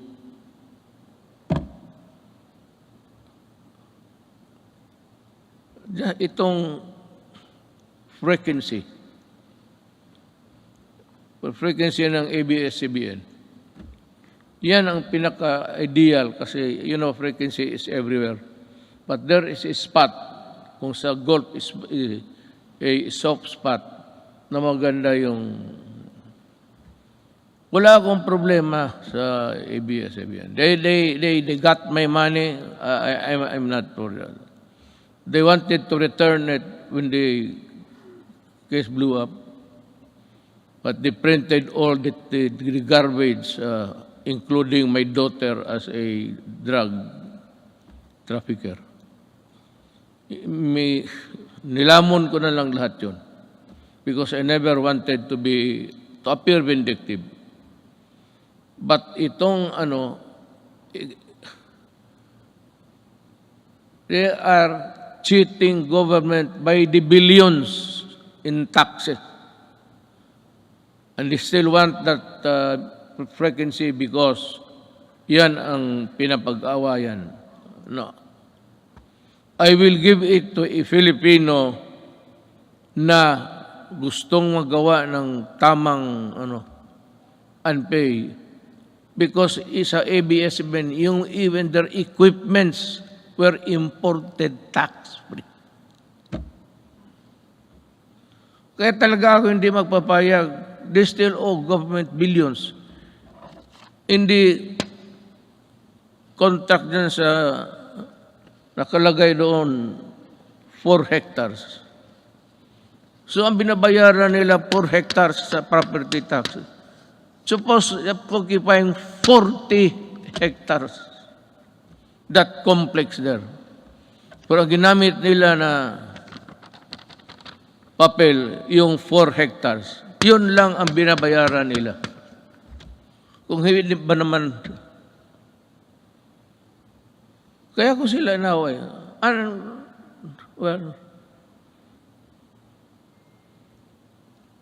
our micro, small, and medium enterprises, or MSMEs, constitute 99.6% of our country's businesses and are vital to economic activity, job creation,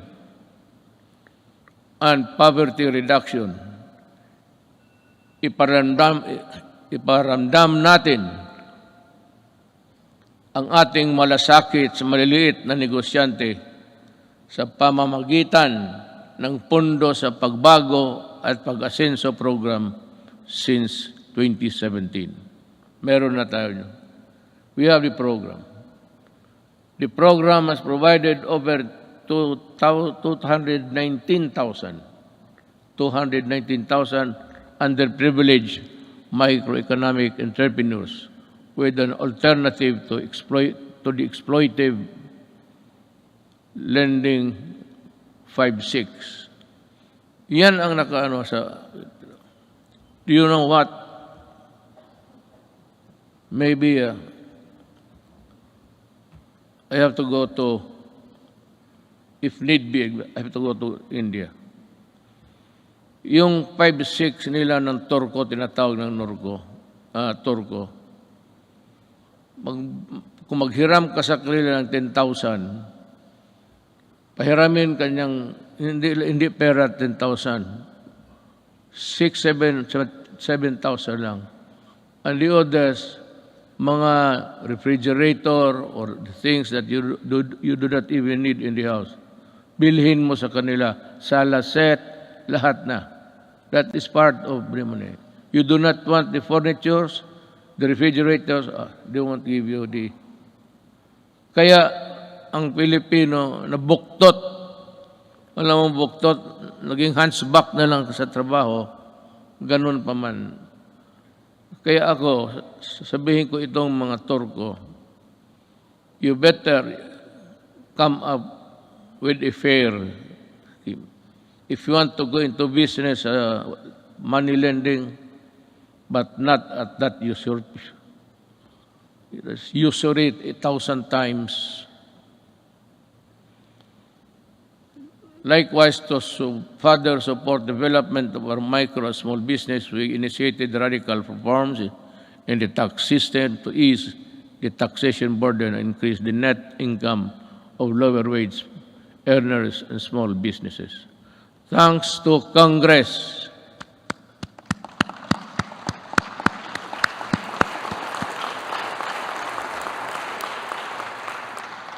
Yan, hindi pa ninyo alam, ha? Sabi ko lang, thanks to Congress and our revenue-generating agencies, our tax reform sustained our economic growth from the third quarter of 2016 to the fourth quarter of 2019, which made the Philippines one of the fastest-growing economies in Asia until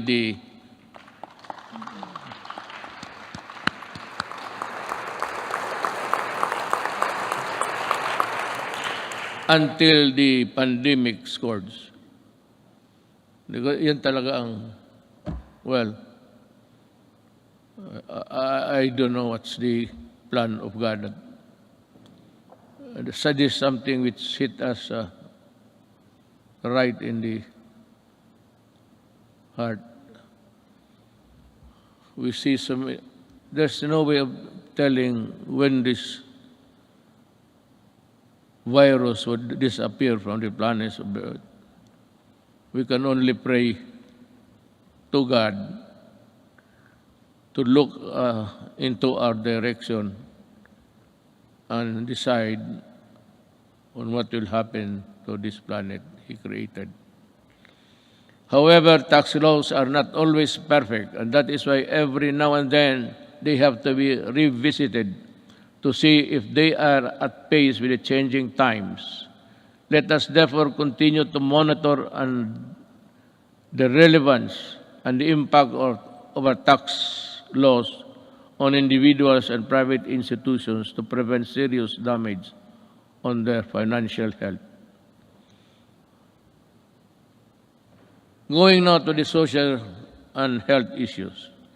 To unburden of people from the hefty cost of tertiary education, my administration worked with Congress to pass a landmark legislation that had remained unpassed for so many years. The Universal Access or Tertiary Education Act in 2017, which provides free education to college students and state universities. Thank you, Congress.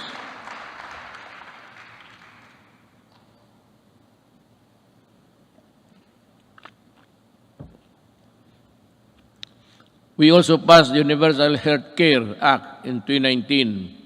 And to supplement this, I also signed into law the Malasakit Centers Act in 2019.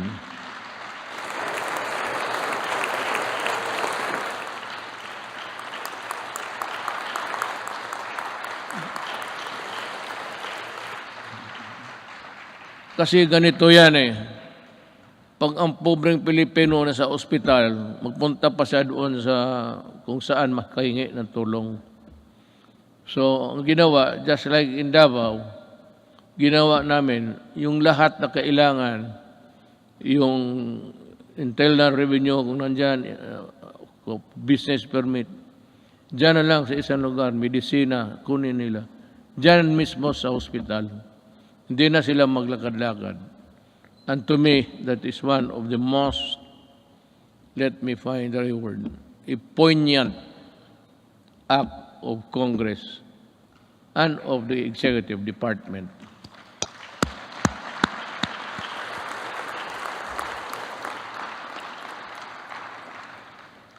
Legislation which was sponsored by Senator Bongo.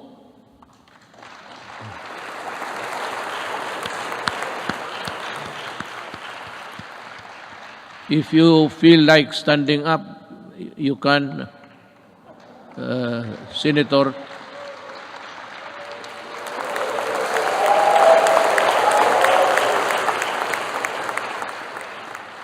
masikat ka pa sa guest speaker.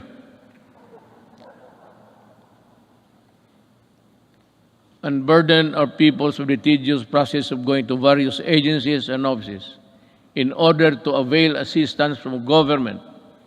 I am pleased to report that we have already established 130 malasakit centers across the country.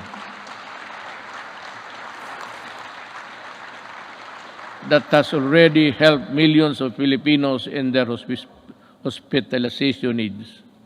By establishing malasakit centers all over the country, we have actually leveled the playing field and provide our less fortunate countrymen the medical care they deserve. We will be establishing more, God willing, if we are still around. Sa pagtatag ng malasakit center, hindi po kailangan lumapit at humingi ng tulong sa iba't ibang ahensya ng gobyerno. Ang gobyerno na ang lumalapit sa tao.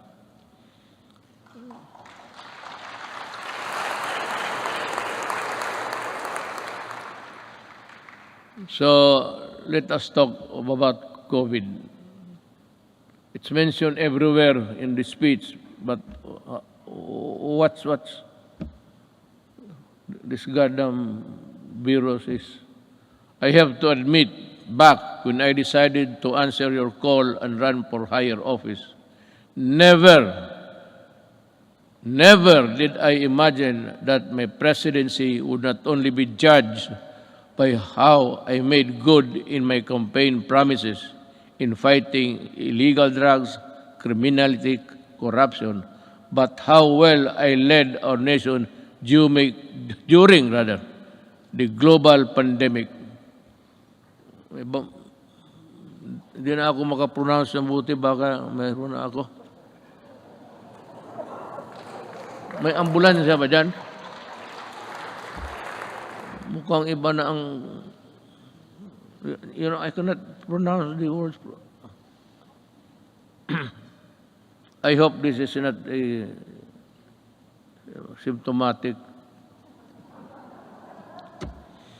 Prior to the pandemic, we recorded our lowest debt to GDP ratio since 1986, the highest revenue effort since 1997, the highest credit rating in the country's history, yung sa bangko.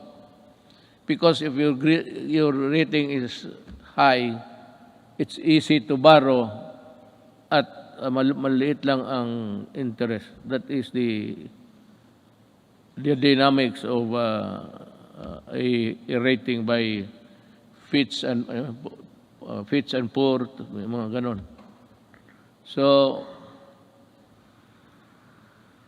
and the lowest rates of unemployment and underemployment and poverty, well, it's still there.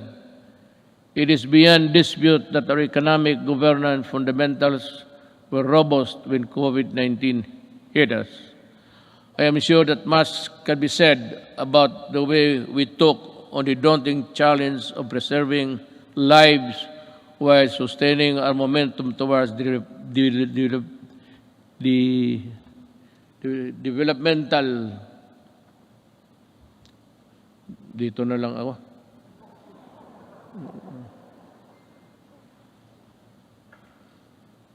Goals, naturally, we prioritize saving lives. Buhay muna bago ang lahat.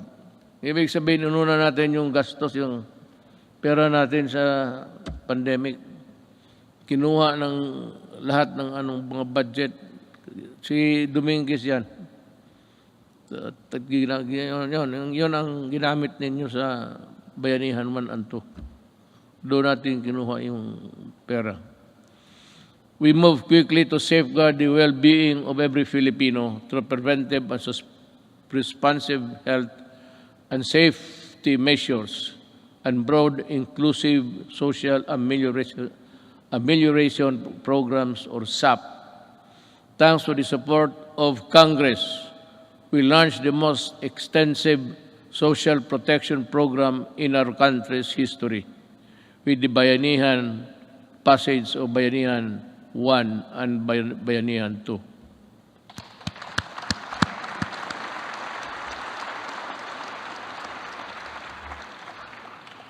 Indeed, our national health system and the resilience which were tested to the health. Countless lessons we learned and continuously improvements put in place. Kahit anong crisis ay kaya malampasan kung tunay na may malasakit at bayanihan. I agree. At the early stages of the pandemic, our testing capacity was very limited. Recognizing the importance of conducting more tests to ensure early detection and timely isolation of confirmed COVID-19 cases, we ramp up our testing capacity. We now have more than 260 accredited laboratories nationwide, which is still capable of conducting at least 50,000 tests daily. All regions now can conduct their own COVID-19 tests. To take care of mild and asymptomatic cases, we established over 9,000 temporary treatment and monitoring facilities across the country, with a total bed capacity of more than 140,000. Together with the local government and the private sector, we quickly established mega quarantine facilities that could accommodate more cases. Modular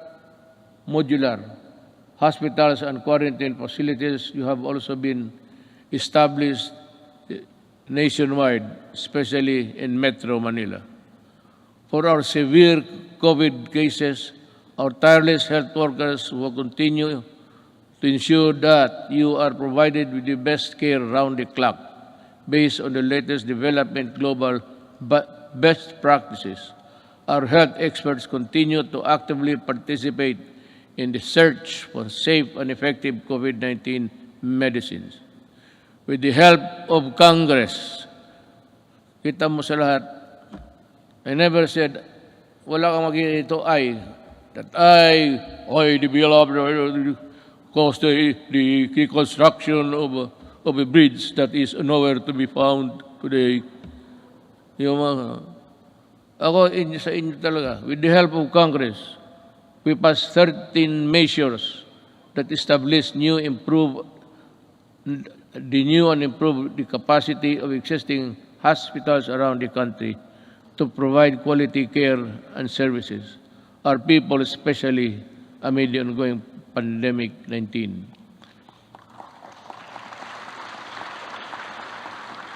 This includes establishing new medical facilities in Mandaluyong City, Bacolod, and Davao Occidental, increasing bed capacities to existing health facilities.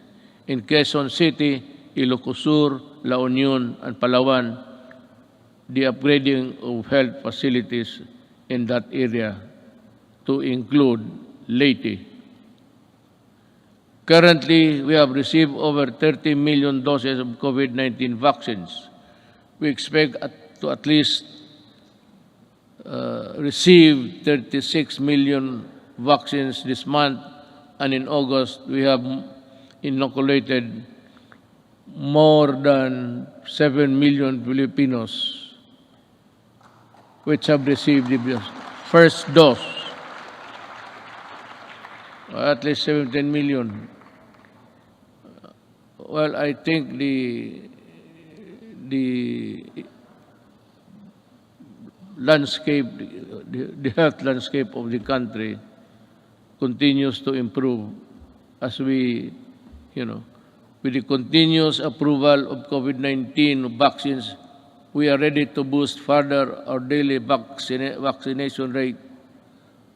And I also encourage our local government units to hasten their rollout and strengthen their inoculation program. San Juan City, for one, have vaccinated 70% of their population in a month's time. Saludo ako sa inyo at kay Mayor Zamora. We cannot continue living in the shadow of this potent enemy, especially now that science and medicine has proven that it is possible to live, if not entirely defeat this virus. The health and safety protocols we put in place have proven effective in slowing down the spread of virus. But the best solution is still vaccination. Am I to mataas na ba? Kasi kung mataas na, putulin na lang ninyo itong gumagalaw dito para sabihin ko, wala naman akong mabasa. Pag matagal na, those who want to go home, raise your right hands.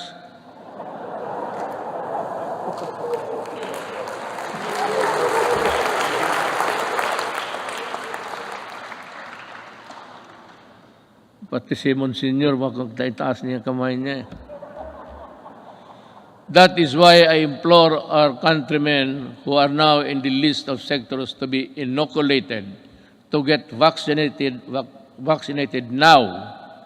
And to those who received their first doses, please return for your second shot.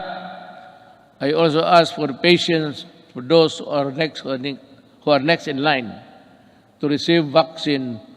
More and more COVID-19 vaccines are arriving each week, and you will soon have your turn.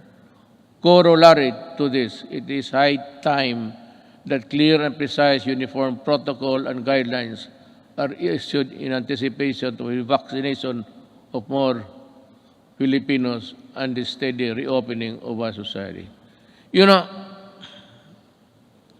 pagpasensyahan niyo ako, I beg your kind indulgence.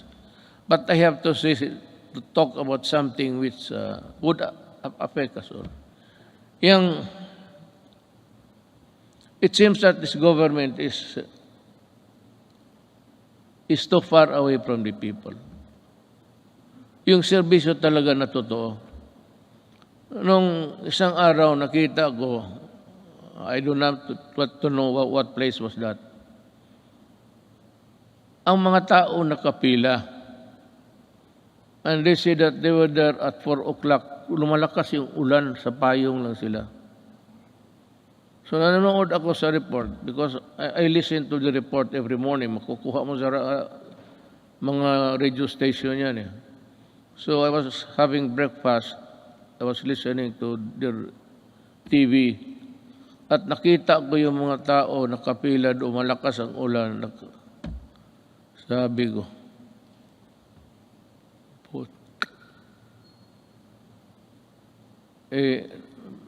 doon sa breakfast table, nagmura ako. Pero dito, good boy man ako kay may mga religious dyan. Baka. I thus call on the National Task Force Against COVID-19 to see to it that this happens, the protection. We have spent enormous amounts of resources to build our capacities to overcome this pandemic. We cannot afford more lockdowns, lest our economy bleeds to the point of irreversible damage. Balitan ko bakit mo papilahin? At sabi kasi doon, libre lahat na, wala nang So nagpuntahan yung mga tao, nagpila, kasi wala nang lista-lista. Pero sabi nung ito, alas 4 pa sila.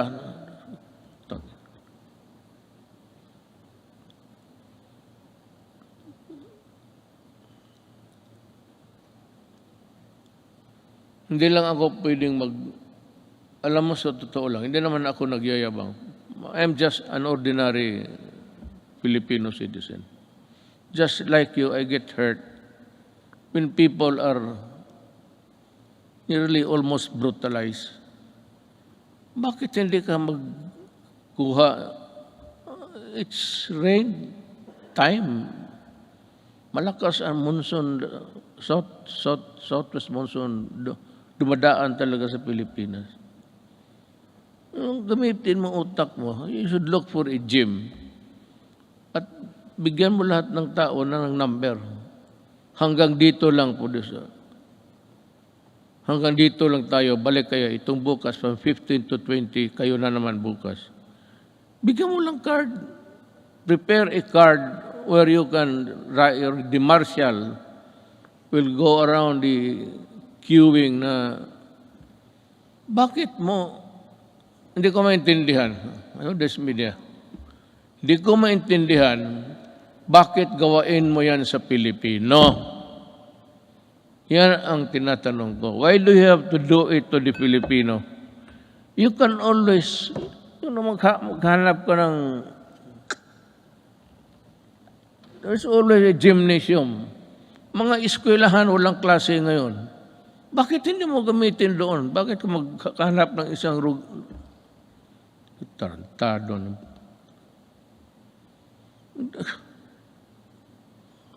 Kaya lang ako, well, it is to my chagrin, because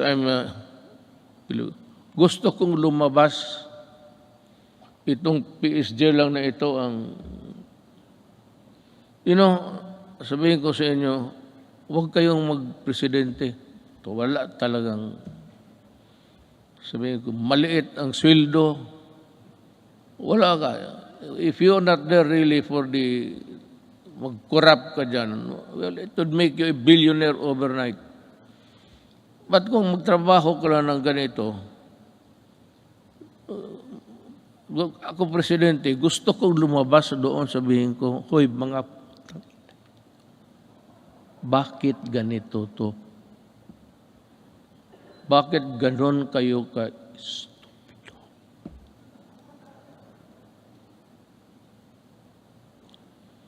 I mean, the Filipino does not deserve it.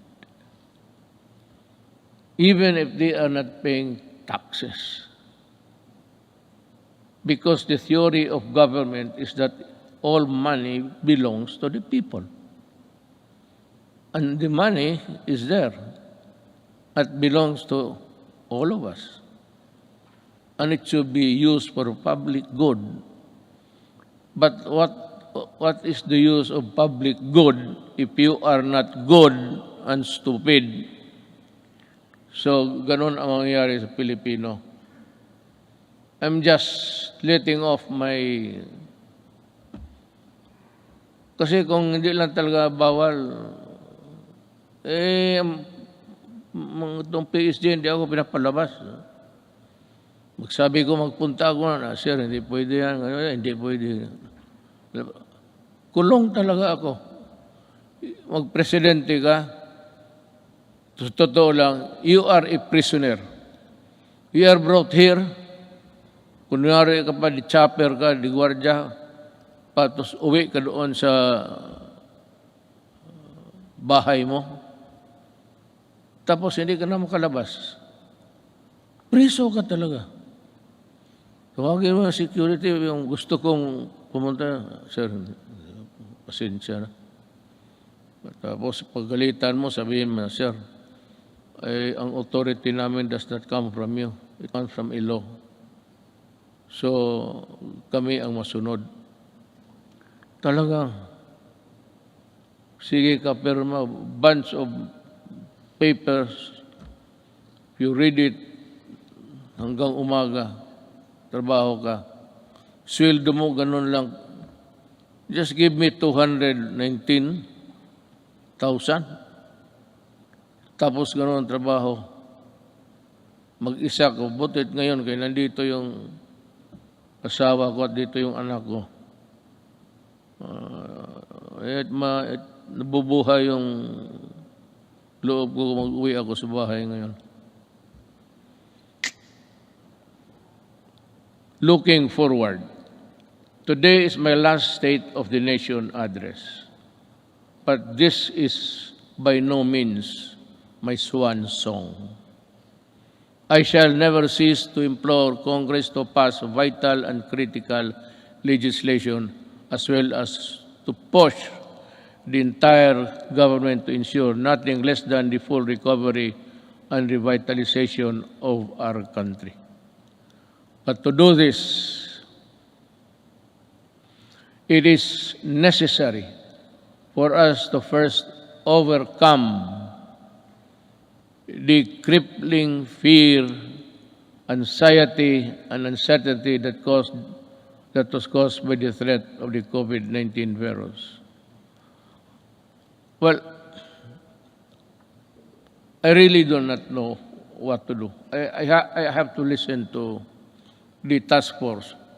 This is a group of people volunteering to be a collective advisor or that would give you the advice collectively, we put it that way, na sila ang magsabi. And we're just waiting for the word. I am referring to COVID-D, Delta. It is rampaging now in Indonesia, Thailand, India, and many parts of Asia. And ang sabi doon sa the Western medicine says that it is far more aggressive and far more dangerous, and it can cause death easily than the COVID-19 original. So this is as good as any other time to say it. If says that it is really dangerous, you have to go back to lockdown. If there are many people in other parts of the world killing as many than Delta, if ever it will spread, we have it here now. I hope it will not go any further. But if something wrong happens, I'll have to be strict. And I have now my word that there will be, just like what happened in the early days. Kung ganun ang COVID-D, saan tayo pupunta? And if it requires a new vaccine, we do not have it yet. I don't know what, maybe we'll just have to pray for salvation. Sabihin natin, Diyos, we have done everything, but this time we are really put hard on these things that happen. Rest assured, we will exert every effort to ensure the lost livelihood of our affected countrymen. I have recently signed an executive order creating a task force that will shepherd the country's national employment recovery strategy. The task force recently partnered with the Employers Federation of the Philippines to implement the reforms Rebound and Recover program that aims to vaccinate qualified workers to fill in more than 1 million jobs. These jobs will be created by business association in the fields of construction, information, technology, POP, and electronic to our business association. Thank you for joining in our effort to bring back lost income opportunities for our workforce.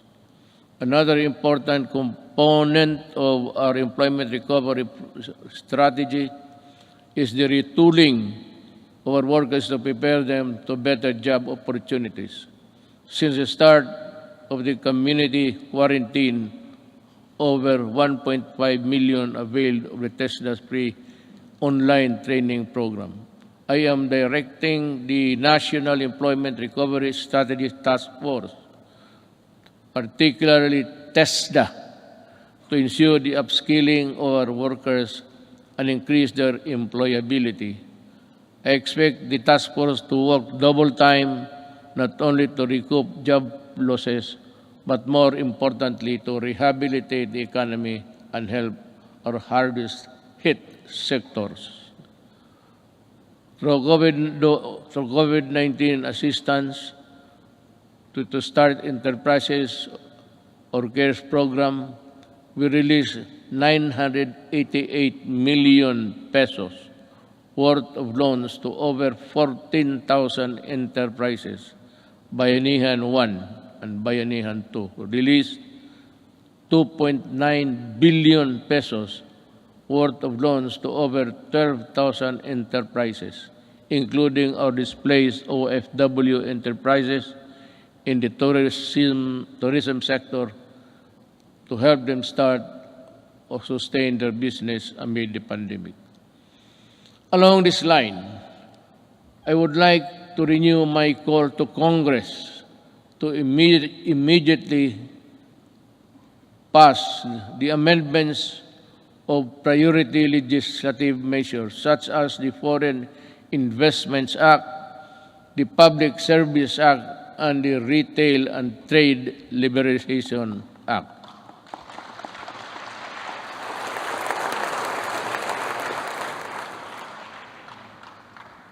Your applause went well ahead of its realization. You have to work on this, guys, and well, I'm sure that we can have a respite of this contagion in your own little way. Finally, I would like to reiterate my call for Congress again to pass legislation to establish a single agency that shall focus on and respond quickly to the needs and concerns of our OFWs.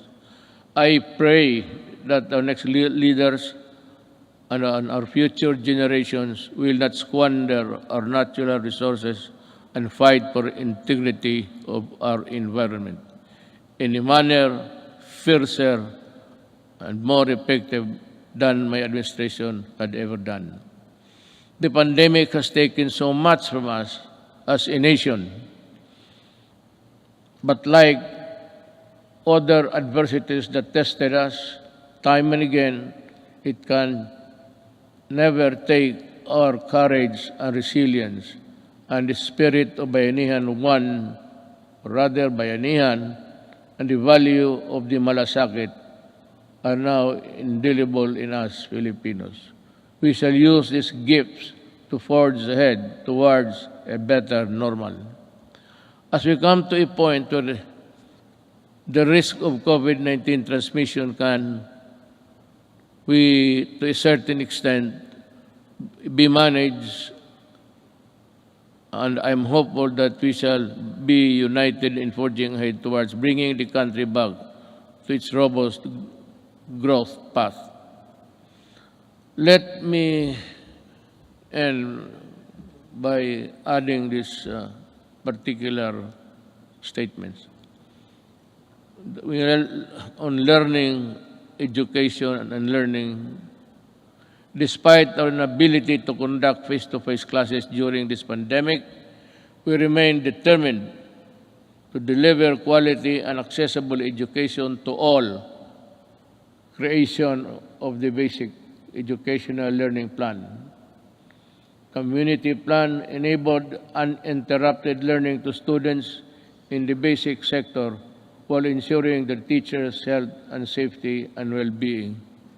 While the pandemic has demonstrated readiness, resourcefulness, and capability of government to serve the Filipino people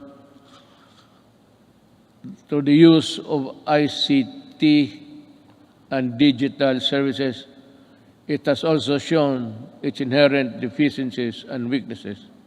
As such, that I ask Congress to pass an e-governance act that will set up transition of government processes to digital age. I'd like to add something on the protection of our overseas Filipinos. I also ask Congress to pass a law creating the Department of Migrant Workers and Overseas Filipinos. Kailangan po ito because they are suffering they suffered not only yesterday but they are still suffering now with so many inadequacies in both our government response and including the monetary assistance. To ensure that there is a department that is solely focused on addressing the needs and taking care of the welfare of our countrymen abroad.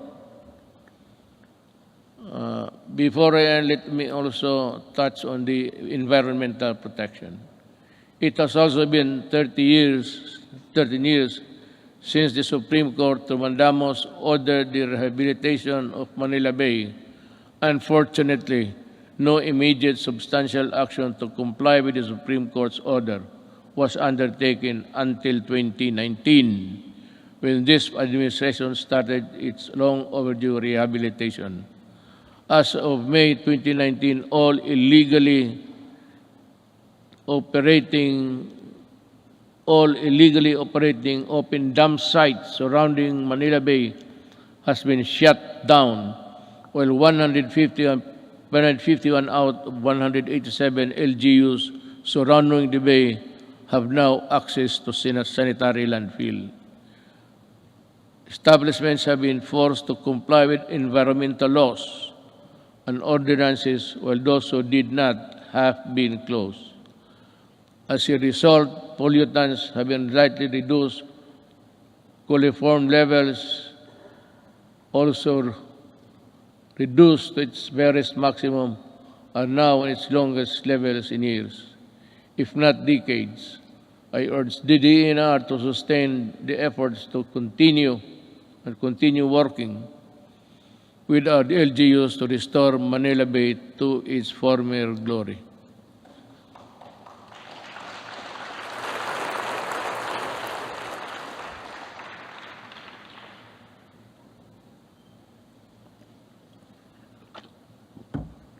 You know,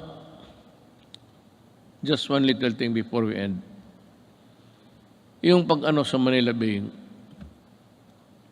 where there is the corner where all of the garbage by current, by action of the current, nandito marami sa likod ng Luneta.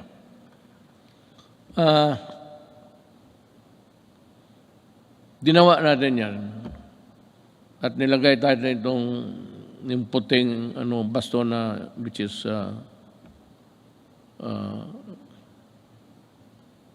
scattered into small pieces. Nawawala minsan yan because of the waves.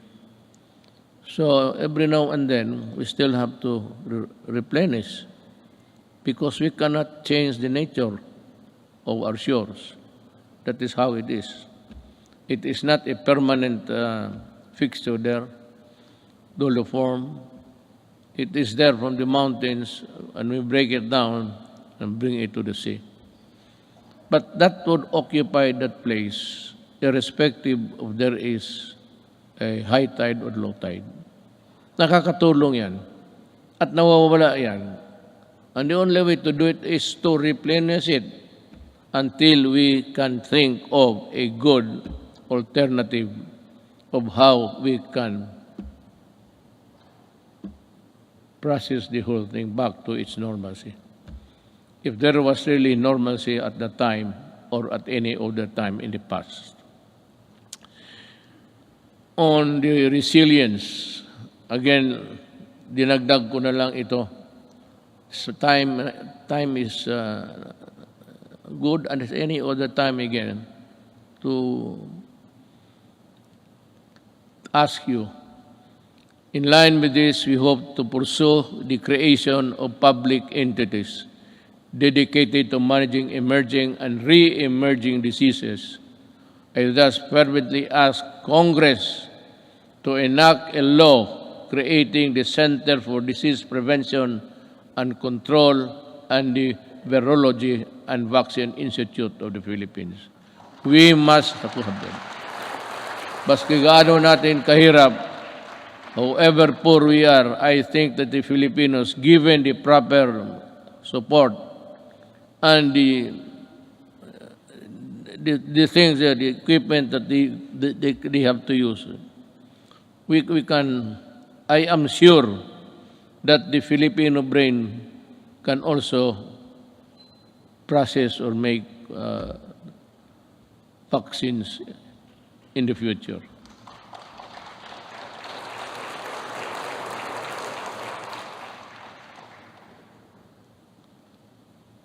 Tapos na po yan, ma'am. I ask Congress to pass the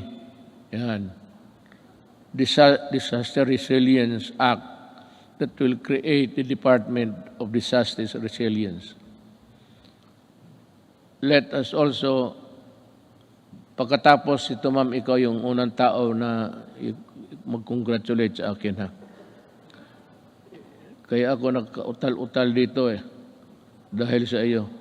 Let us also pass the law implementing the Fire Protection Modernization Program to bolster the readiness of our firefighters and ensure their ability to respond to fires and disasters. Related to this, importante ang trabaho ng bombero, maniwala kayo. They must also be there during a disaster happening. Let us also push for the mandatory establishment of education centers in every city, province, and municipality throughout the country, which shall provide the basic needs and assistance to all evacuees during times of emergency. Now, there is now the conclusion. Yes, I will. Ay, salamat. Potsang Duterte to. The lights go out for this administration 11 months from now. The work that we started and expected to finish within constitutional time frame of 6 years has been told. Much was hoped for, but we need not despair.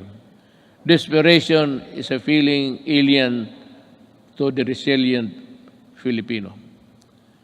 A peaceful and prosperous Philippines is no longer a distant dream, but one that is within our grasp.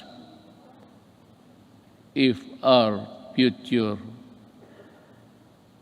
Filipinos would also do it. If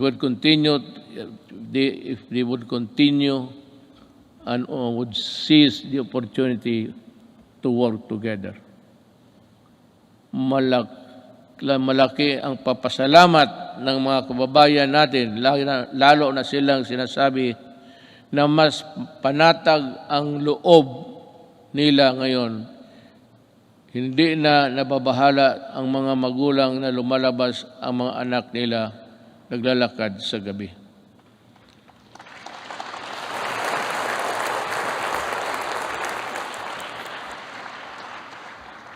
I will not elaborate on anything. You can draw your conclusion. Alam mo, when the Filipino, a father, a mother, or a child, naglalakad sa gabi, at siya ay, kagaya ng iba, even in America, you go into the inner cities of LA and New York, Washington, D.C. There's a corner there, they say, do not go there because you'll not come out alive. Ganon, kung hindi maglakad na sila, puro takot na lang ang nasa loob nila, ma-hold up sa jeep.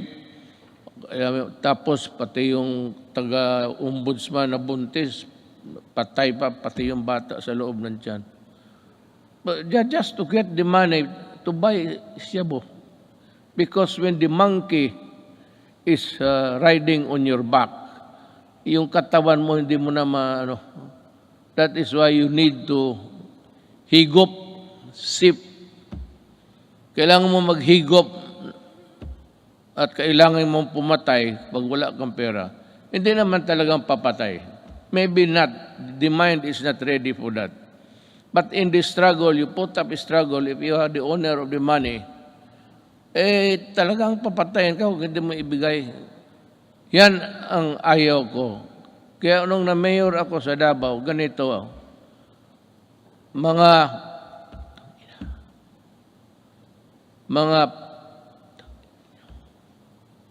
umalis kayo sa daan. Yung daan, yung public transportation is for public good. Huwag mo silang takutin na magkanto pag-uwi. Nandyan, nagiinom man sa... Yan ang hilig ng Pilipino. Mag-inuman. Hindi mo malaman ang mga nag-uwi na babae, they have to take another route that will be longer because nandyan mga standby. So the streets are unsafe. Ino-hold up, pinapatay. Sabi ko doon sa Davao na lang, wag na lang ako dito sa Maynila. Hindi naman talaga ako nakikialam dito. Pero alam nila, alam ng pulis kung ano ang gusto ko.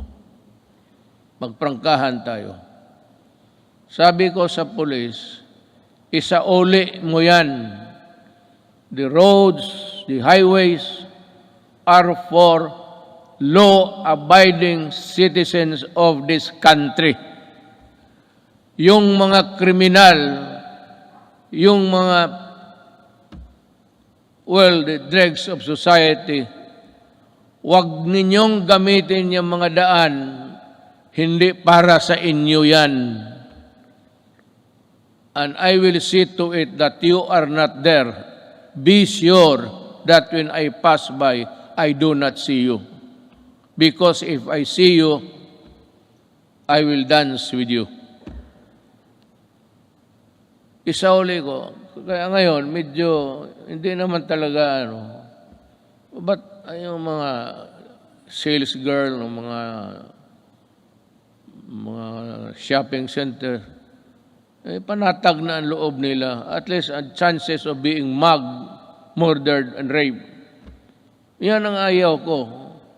Pag malayo, nakahigop na, kunin yung pera, hilain doon sa medyo maliit na mga grassy portion and rape. At papatayin.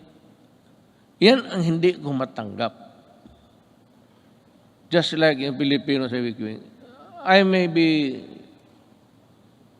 be just a little bit crazier than the others. But that is what I am.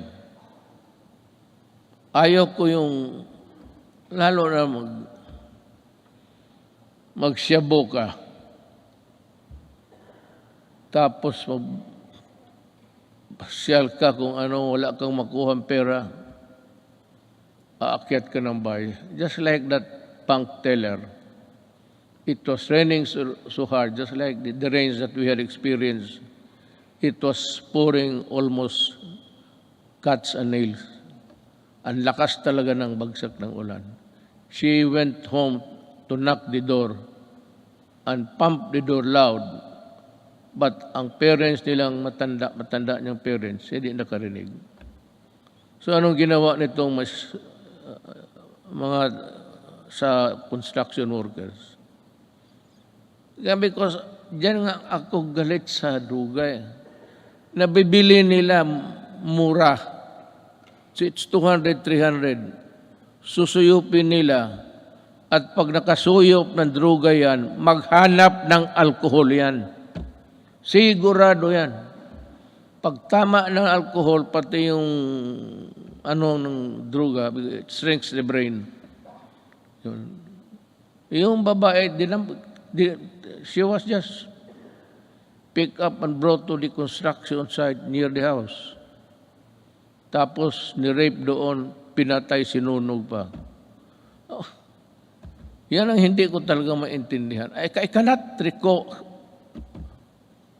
yung bata na 3-year-old rapin mo. Ang problema nito, ang nakikita nila, ang patay ng mga kriminal. Well, how about the victims on the other side?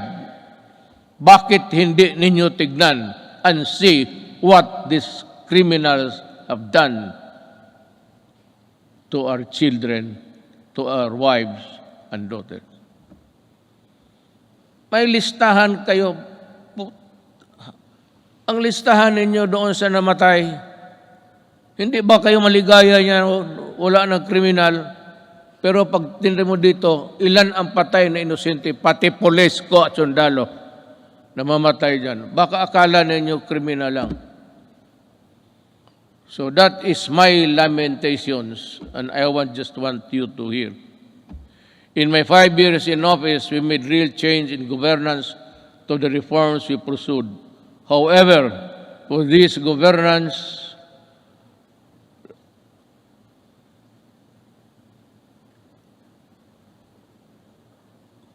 must be sustained and broadened.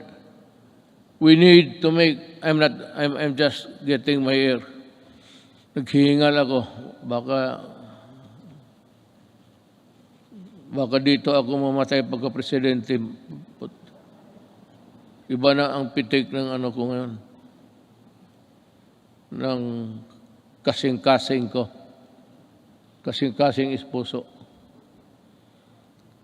To make every public servant responsive to the needs of the people and enjoin every Filipino to assert the right to demand malasakit from their leaders until everyone lives with dignity, well-fed, educated, healthy, secure, disciplined, and empowered to contribute to the national development.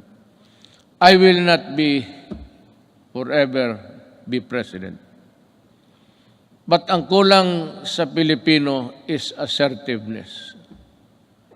Pag mayroon kayong transaction at hingian kayo, ang sabi ko sa inyo, ito ang payo ko. Murahin mo, sabihin mo, nagtatrabaho kayo at kami dito. We are following papers and you are sitting on your ass on it.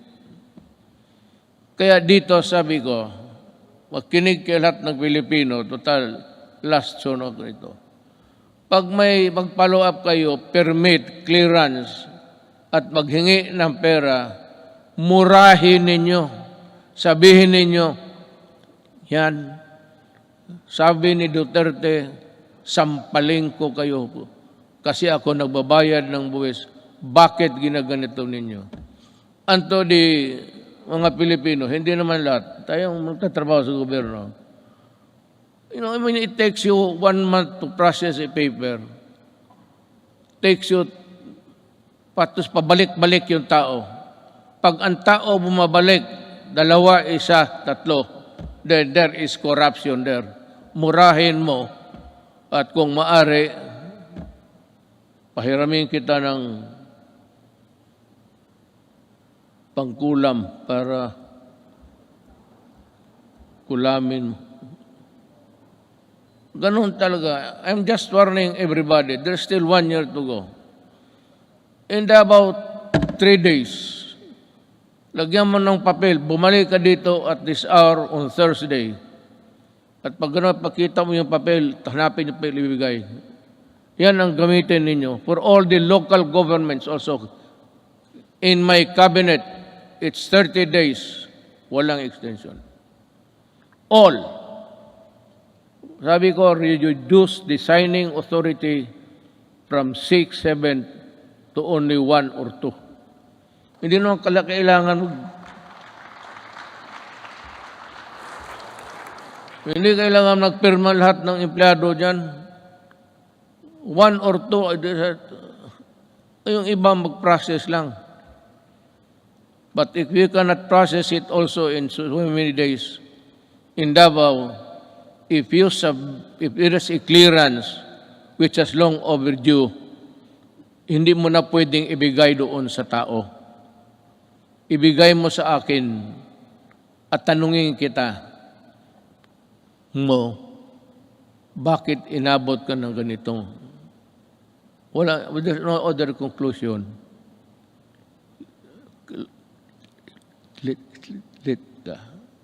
Corruption. Kagaya, what is true in Davao is true for the entire Philippines. Mabutit na rin niya nakapagsalita ako ng freely with you. Total, last ko naman itong SONA. Mabuti ang malaman ng tao na ganon ang ginagawa nila. It's not there. Hindi man nila nalagay ang mga ganon na wala mang mura dyan. Be careful. We need to fight and subdue narrow vested interests and ensure that our gains will benefit to the greater number of Filipinos, especially those who have the least in life. We have laid down the groundwork and are continuing to push for landmark reforms and key accomplishments to the last day of my term. I have full confidence that the Filipino spirit, pati ako nagmamadali na. Naiihi na, kanina pa eh.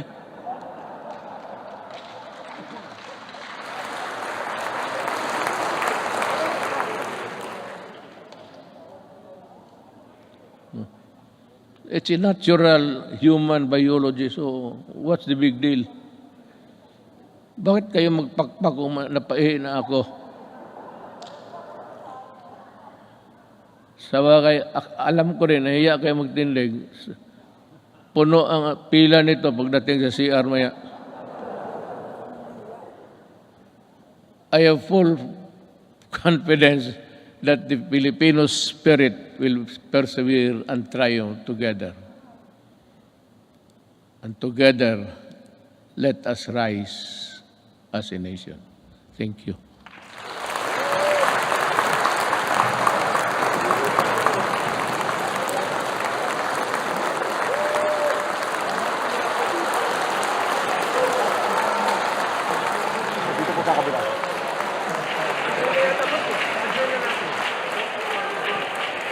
Mabilis na naman tayo dun, boss. Adjourn? Bakit pa ba? Bakit pa?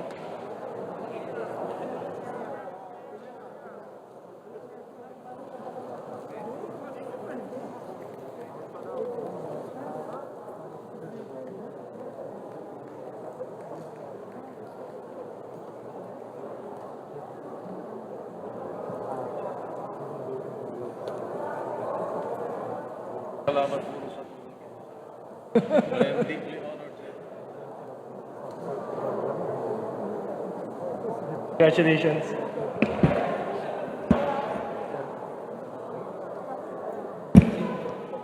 On the part of the Senate, the joint session is hereby adjourned. The part of the House of Representatives, the joint session is hereby adjourned.